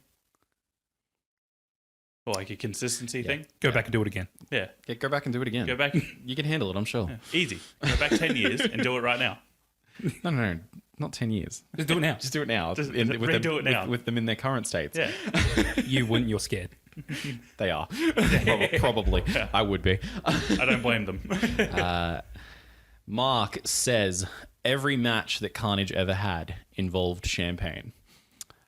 Payne carried him through each match, telling him what spots to do, etc. So having him face Dave was a big ask. Almost like taking his training wheels off his bike. His cardio was not up to scratch. And let's be honest, he wasn't as good in the ring as Dave. But if he could have a decent match with Dave, he could face anyone. Yeah. Yeah. The whole world expected Dave to win, but I didn't. Chicken shits always prevail. That works. Yeah, the chicken shit face. The chicken shit face. Yeah, the chicken shit secretly baby face.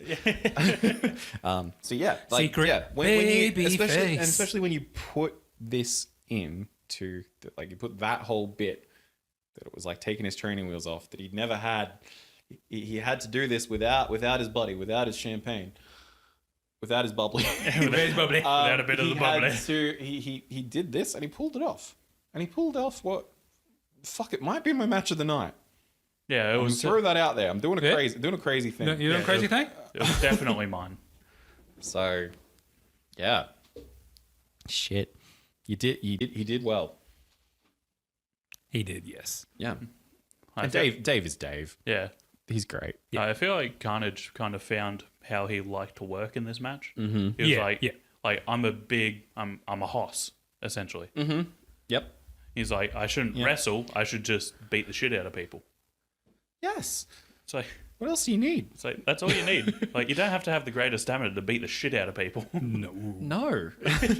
when you watch this, like I get like watching this back now, I get sad because Carnage doesn't last much longer. No, that's unfortunate. Unlucky. Yeah. Because his knees are shot, and I would tell you more. I give you more details, but I don't want to spoil the next show. Yeah. Okay, no, that's fine. That's fine. That's fine. We will cover more of that in Vendetta.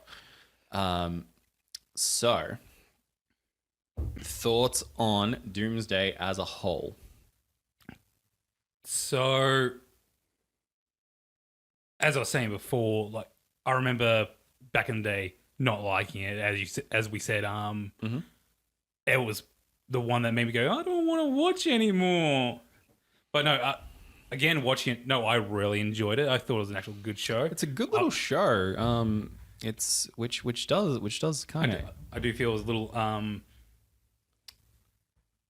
Oh, words are bad for me today. Oh, good. Yeah. Perfect for a podcast. Yeah, it was great. For an audio only thing. No, I enjoyed it. Probably my match of the night. You know, I'm gonna agree. It was the main event. Yeah. Because I was thinking maybe it's the Ironman match, but no. It's definitely the main event. I actually thought, even going into this recording, I thought my match of the night is the Ironman match. But I think it's this.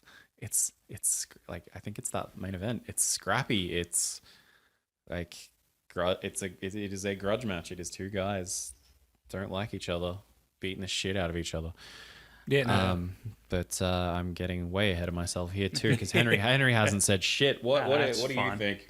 Yeah, I feel like this was fine. Not as good as Salvation.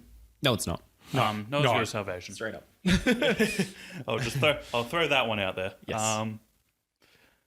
But like the Valo Kendrick match. Valo. Yeah, that match brought the show down. It brings it down a fucking peg. If I watch this again, I'm cutting that out. I'm not watching that. Like, it's bad. It's like you can get away with watching all the other matches on the show except for that one. Skip that. I feel one. like it would have flowed. Yeah, without that. Yeah, because it's genuinely like frustrating to watch. Yeah, and then when you get to Freak versus Liam, you have that PTSD. Yeah. I was sitting there white knuckling in my chair. I was so happy to see the Freak because it's like, yeah, that's a palate cleanser. Yeah, yay. Yeah, like they slotted that there perfectly. Yeah. I actually would have preferred that to be the opener again because it would have taken away. I like opening with the Executioner. I also understand that they didn't want to have the RWL guys be the opener again. And although I do like the Executioner as the opener, to have the RWL guys as the opener again, to separate it, like we were saying last time, separate it from the rest of it. Yeah. Might have been better. Yeah. But hey, here we are. Actually, you would have that and then it would have had, here's a squash, and then my palate is completely cleansed. Yeah. Yeah. Yeah, exactly. Damn. Yeah. Rearrange the show, would you? So here's a squash. You can let out all your frustrations there. Yeah. Because there's no 2 counts. No. It's just a fucking powerbomb table. And then you go into the freak. Yeah, that would have flowed really well, actually. Yep. But yeah, it was like, I'm kind of like 50-50 on the Ironman match, whether I like it or I don't. Mm-hmm.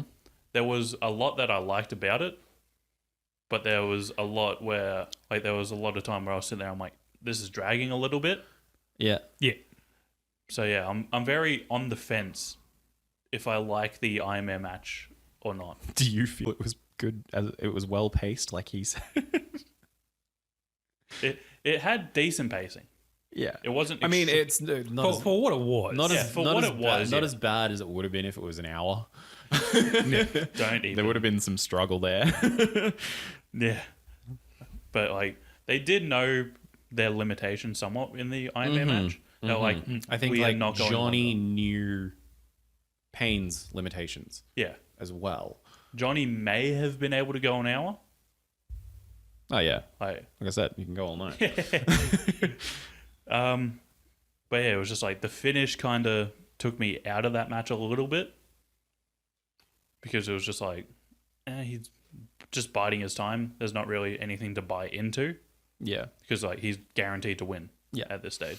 Exactly. But then closing with that main event really helped me say, "Oh, hey, this Help it match brought back up again. Yeah, brought it back up again. It was very much a roller coaster for me. I was like, yeah, this is fine. This is shit. This is good. This one's all right. This one's really good. All right. So I think that's Yeah.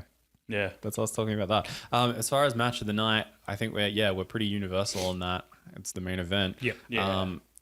Because for the lols, let's compare that to the previous match of the night, so we can rank this crap sort of. And I think it doesn't stack up to what we decided was our collective match of the night, which was Magnum versus Swinbad.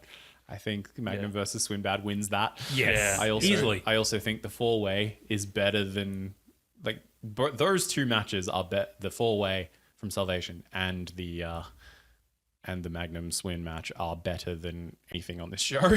Yes. By quite a margin. Agreed. Yeah. Not to talk shit on this show, No. but yeah. It's like I feel like the only way the main event could be in contention is because it's so different from the rest of the show. Like it's in the context of this show. Yeah. Like if those matches were put together, that match would definitely be like not like pretty much the worst of the three, but it's not bad. Like, Yeah. it's a very good match. It is. Yeah. And that kind of, because we're here at this point, it kind of leads into one of the questions that Mark had, and it's probably a little bit trickier for you guys, especially you, Henry, because you've only seen these two shows, so it's a little bit hard to gauge. But do we think that Doomsday is lost in the shuffle or underrated? That was the word I was trying to think of before. Yeah, underrated. Yeah, underrated. Yep. And for me to answer that, it's both. It is lost in the shuffle and it's underrated. Because I didn't think much of this show, but I think after watching it back now and doing this now, I think it's very underrated in the scheme of things.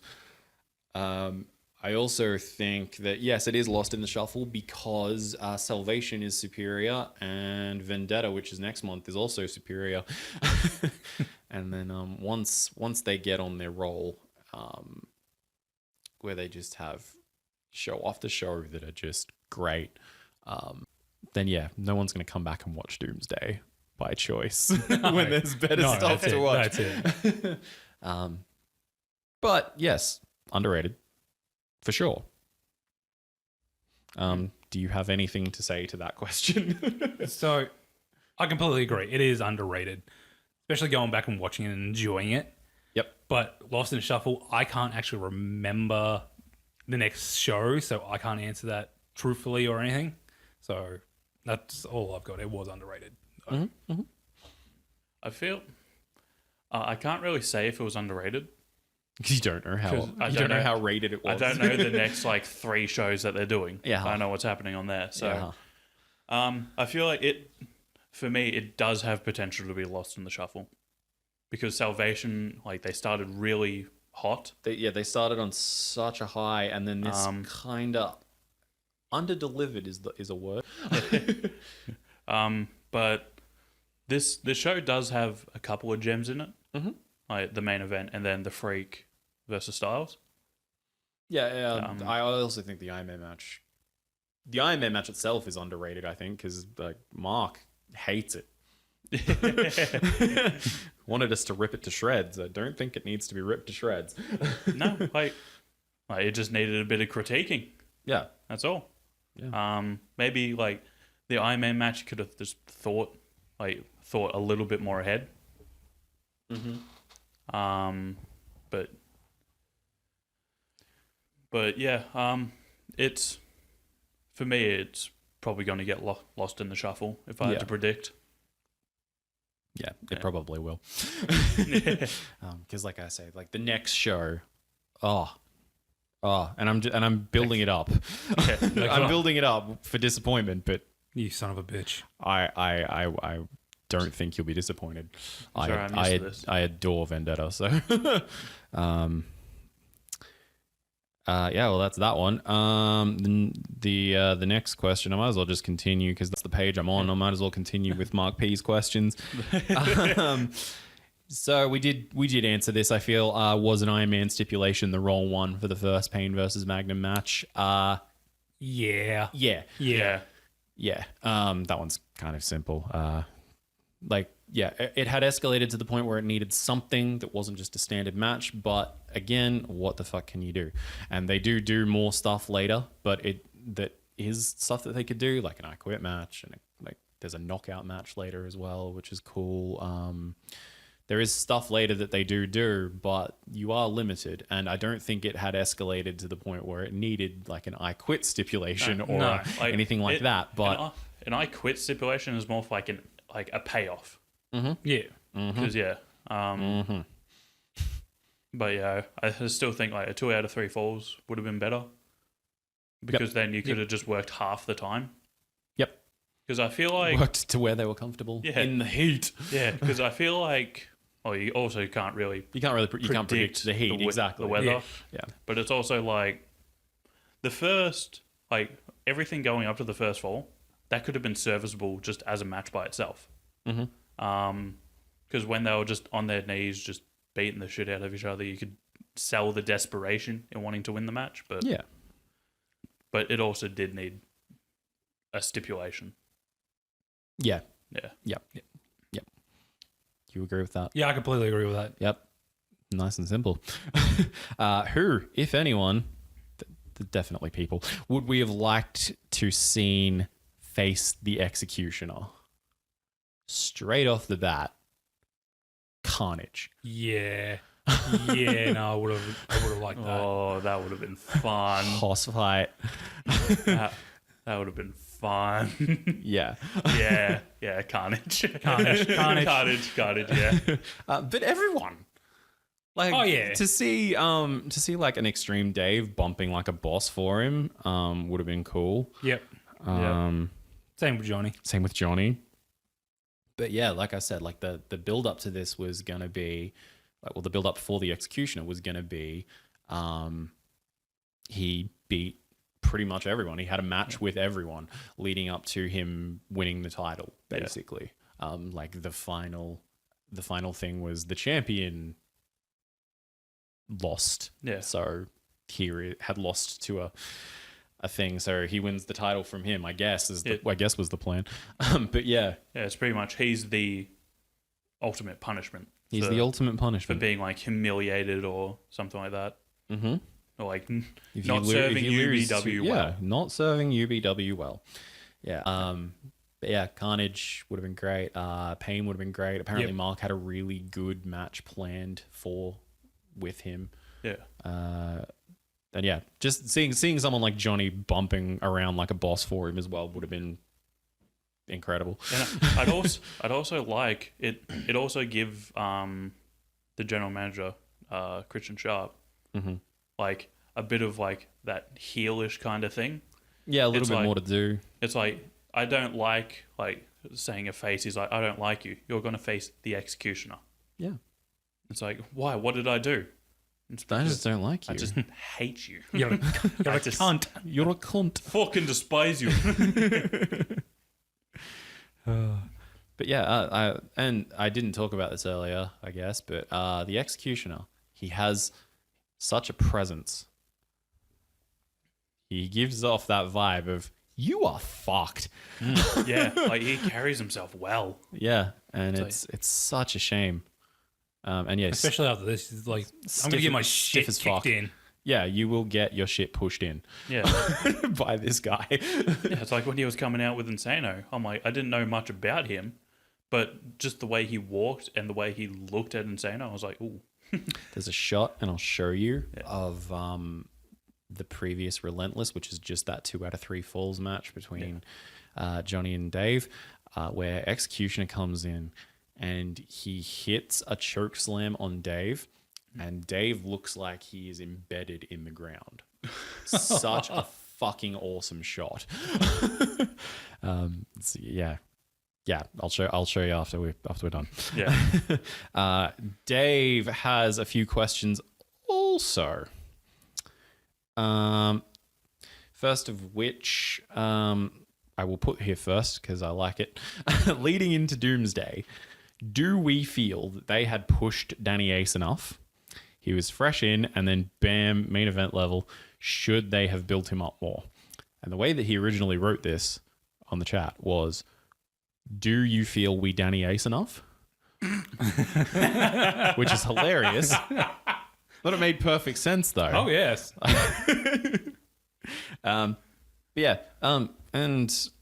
I think that it's fine because, if he had have had that match against Swinbad on this show, it would have taken away from him running in because we haven't seen him all fucking night. We haven't seen him since he got consigned toed by Dave. So, seeing him appear out of fucking nowhere and hit, or not seeing him exactly, seeing something. Who are we talking about? A running shirt appear out of nowhere and hit Dave with the belt. And a running shirt and flying belt. Yeah, flying belt out of nowhere. Now it's really sounding like 2K20. Now we're sounding like 2K20. Hit him out of nowhere. It's great. It actually adds to it. And you get this all the time. You get the guy who wants to make a name for himself, so he targets one of the biggest guys in the company, and bam, is inserted into a feud with one of the biggest guys in the company. But yeah, you get that all the time, so it works for me. Yeah, like it's a case of like building forward. Like I like that story of like I'm making a name for myself. Mm-hmm. But he's also got to have competitive matches with the people he's putting himself against. Mm-hmm.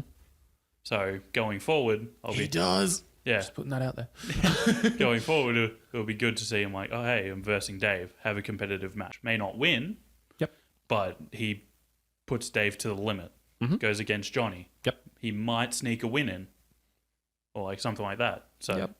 No, it's that's good. He he does pretty much just. It also is a thing that that their roster's not big enough to not have a guy that's immediately slotted into the main event. Yeah, exactly. But yeah, your thoughts, Nate? Yeah, no, I completely agree. That's it. I completely agree with both. Yeah, cool. All right. You guys couldn't have said it any better than myself. If anything, it's a good point to start building him. Mm-hmm. Yeah, exactly. Like, it's a good cornerstone to start it. That's what we do from here. Yeah, exactly. And I love Danny, and you're in for a treat. He's great. I can't wait to see a floating shirt wrestle. I know. I've never been so intrigued. That's that one. Just on sort of that note that I was saying as well, do we feel like they could have benefited from a larger roster, even if the extras were masked jobbers? Yeah.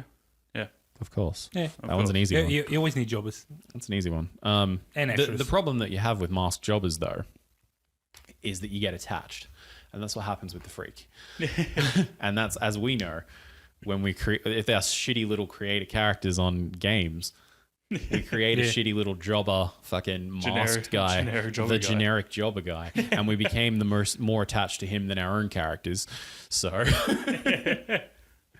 that's what you run the risk with. And yeah, freak for UBW champion to this day. Yeah. I think it's just about finding people who just don't mind jobbing out a bit. Yeah. Which is tough. It's really tough because everyone's like, I want to be champion. Exactly. And, So- but like, yeah, but you can't please everybody. But, No. but yeah, of course, you could have benefited from a larger roster. I mean, it's not like you didn't try. People kept not showing up. Yeah. Because then it's like, when the freak comes out, it's like, you're like, oh, hey, this guy's going to lose or he's going to job out. Yeah. And then then everybody got attached to him, and Dave wanted a better match for him. Yeah. So then he started to have slightly more competitive matches. Yeah. So it's like you just need like these jobbers that are just there. They're just that there. have no charisma. They have no charisma. That are just no charisma, no character, just unnamed. Come out, get killed. Done. I don't know about you, but I'd still get attached to that. I would. Like, oh, this guy. Oh, he's trying to do moves. Oh, that's cute. Generic guy won. Oh. Oh, he did an Irish whip. Good job. Yay. Arm drag. As long as he doesn't learn how to kick out. Then I'll be going there and fixing him up myself. All right. So yes, bigger roster, sure. Like I said, you tried. People kept no showing. Eventually, they started showing up. They're like, oh hey, this thing's actually good. Now we want to get in. It's just I'm not a chicken shit who doesn't want to get the shit kicked out of him. Along that same sort of vein, would we like to have seen a tag division? Don't have the roster for it. Exactly. Yeah. That's the issue. There's tag teams like the Wild Stallions, who are, undefeated. Pretty easy to be undefeated with no match. Shh. I'm undefeated as well. I know. I am undefeated in UBW at this point in time. But yes, again, yeah, same thing. I mean, yeah, that would have been it would have been cool to have tag titles, I guess. Maybe push some feuds forward and whatnot. But yeah, if all you're doing is having this face team up with this face and this heel team up with this heel, or this face teams up with this heel, and they feud while they've got the tag titles, it's like, yeah, that's cool and all, but yeah, bigger roster, tag division for sure. Yeah, absolutely. Would have worked, but yeah, it's fine having just singles matches. Yeah. There's some tag matches on Recoils. I don't think they actually have any tag matches on any of the free previews though. Yeah. I think they're just tag matches as like, we're gonna put this guy with this guy and have him face these two guys and see what happens. Do they tag in? Or is it just a tornado style? I want to say they tag in and then it breaks down. I don't know. It's been a while. It'd be weird. There's one coming up on a Recoil before Vendetta, so I need to rewatch. But I think it's the classic thing. It's they're in a feud, so they get teamed up because the general manager's a cunt. It's Dave and Ace team up to take on someone. But yeah, Dave in a floating shirt. Dave teams up with a floating shirt. Yeah. Floating shirt. People keep calling it Danny. The shirt is named Danny. Yeah, the shirt itself is named Danny. That is Danny Ace, the shirt. You have to verse the shirt, Danny Ace. The shirt, Danny. So does that mean only children can see him? Because the kids saw him and he was like, oh, it's John Cena. That explains so much about John Cena's gimmick. Holy shit. You just busted this shit wide open. This case has been reopened. You can't see me, and the kids are going, ha, but we can. The kids, Classic children. their imagination runs wild. Yeah. Boom. Just mind blown. Simple adult brains can't handle it. Exactly. Okay, so this one's a little bit of a tough one. Do we feel like it was in their best interest to affiliate themselves with Battle-Born Wrestling in America? Wait, you mean to tell me there's another BBW? BBW. I am going to tell you that there's another BBW. There was 2 BBW companies. Yes, and this one was actually like big. It's very strange, but anyway, well, big-ish, I guess. But yeah, so the big-ish, beautiful women. No, so heavy on it. I am going to essentially quote Mark, basically word for word from the Chronicles. All right, because that's the easiest way I can think to explain this thing. Because unless you know what the fuck you're looking for, in the opening of Salvation, there's a big Battle-Born Wrestling logo that pops up. And to us, this was fucking like nothing. So, but yeah, I imagine this is the first that either of you have heard about it, other than the brief mention that I gave you last night. Yeah. Yeah, never heard of it. I am going to essentially quote him word for word. When Salvation was on its way, we arranged a deal with a company in America called Battle-Born Wrestling. The channel was called Visual Devastation. Basically, we got in touch with them. They did a show called Backyard Wrestling Weekly, and we said, can we be on this? And they said, of course you can, but you've got to co-promote us. So the first thing you see on Salvation is the Battle-Born Wrestling logo. And I'm pretty certain that Pete did a deal with the guys from Battle-Born, which is that we would have a BBW UK Championship. Now, I will say this now. I clearly remember thinking this was a stupid fucking idea because it almost felt like a way that Pete could continue BBW through UBW. But also, I just remember saying to people that this will be confusing for fans. That's the thing. That's the quote from the Chronicles. And I will say straight off the bat, it was confusing for fans because suddenly here is BBW. Why is BBW back? BBW is dead and buried. So by the sounds of things, one show was promoted by Battle-Born Wrestling, and that was Salvation. And they didn't know that at the time. They gave each other cross-promotion, or they were supposed to. They got featured on videos that were showcased to American viewers, which did increase the views. Yeah, but that's about all that came of it. But yeah, like I say, they only, as far as I can tell from what I've heard, they only Salvation got promoted. Those fucking jerks. But do we think it was this affiliating themselves with this was in their best interests? And straight off the bat, I guess so. Yeah, I guess. If it gets you promotion, it's always good. It's similar to that RWL question from last episode. Yeah. It's like slightly different.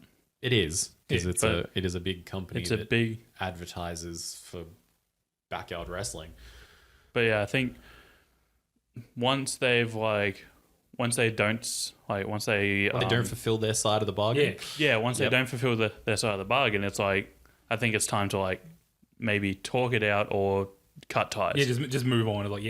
Here's the thing: moving forward, though, they have this BBW UK Championship, and by God, we will get to that. Yeah, but if they like got out early enough, that wouldn't have been a thing. Correct. Yeah. So So I think there is some truth to the thing that Insaneo jumped on it and wanted the BBW thing. It's like, oh, this is my excuse to keep BBW going. I think that might have been a thing. Dumbass.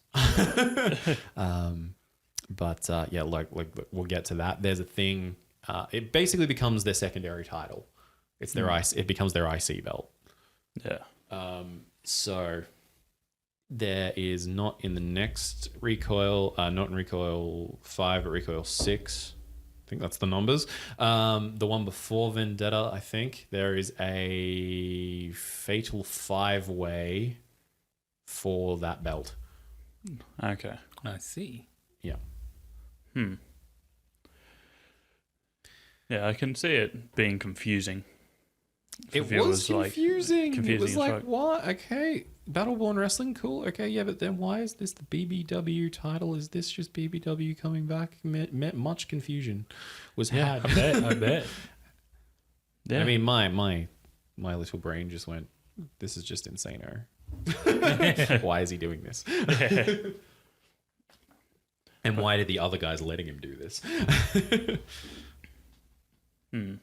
But yeah. I think the affiliation should have been like a show-by-show basis. Yeah, show us what you're doing for us. Yeah. Would have been a good thing. I don't know if you did that. I assume maybe you did. Like, maybe you did, but yeah. By the sounds of things, Pete kept up chatting to them. Insaneo kept up with the chatting to them. Don't know, really. Yeah. There's not a huge amount of info out there about it. But yeah. Yeah. That's that. Yeah, that's I guess that's what we've got to say about that. Yeah. Best we could answer it. Yeah. Dave's final question. Do we think that him using the hatchet to the head as his finisher was a good call? On some people, yes. Yes. Yeah. Yes, on some people. It's the exact same issue that I have with Cody doing it, my man. It is when someone can sell it, absolutely. It's a fucking kick-ass move. But when someone can't sell it, do something else. Do a stomp fucker. Like, everyone can sell that.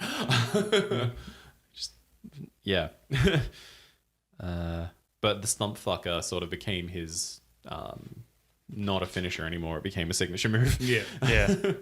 So, but yeah, get a second one. Yeah. It's what you should have done, but you didn't. But that's fine. It's fine. It's completely fine. Do that frog splash. Yeah. I think he does actually a little bit, but it's not seen as his finisher. I mean, using that frog splash as a finisher would have been good, especially for like big opponents like Carnage or Pain. Yeah, people that can't quite get over to take that bump. They can't quite flip over themselves. Like Yeah. If I recall correctly, even Jonny doesn't take it right a couple of times, so it's a tough one. I mean, it is an awkward angle to like try and get yourself to go over. Yeah, but yeah, it is. Is it a cool move in general? Yes. Yeah, very cool move. Is it named well? Yes. Is it everything about it except for the way that sometimes people take it? Yes. Yeah. That's about it, I guess. Yeah, got nothing more pretty than much that. Yeah. All right. It's an awkward spot to sort of leave it on, but there's the final one. I could have ordered these questions wrong, but I didn't want to. Differently, but I didn't want to, so fuck it. No, good job all around. And if you find out who that kid was, pat him on the back because he did a good job. He was a good ref. The ref or the kid that said... The ref, both. Both of them need kids in this show are great. It's John Cena. Kids at UBW are the best kids. Kids and UBW, what a combination. Shit. Should have been PG from the start. Please no. UBW for kids. On that note, I think we're done. Next time is Vendetta, and I can't wait. Looking forward to it. Gotta be it. Where's the cover? Oh! What the hell? No way!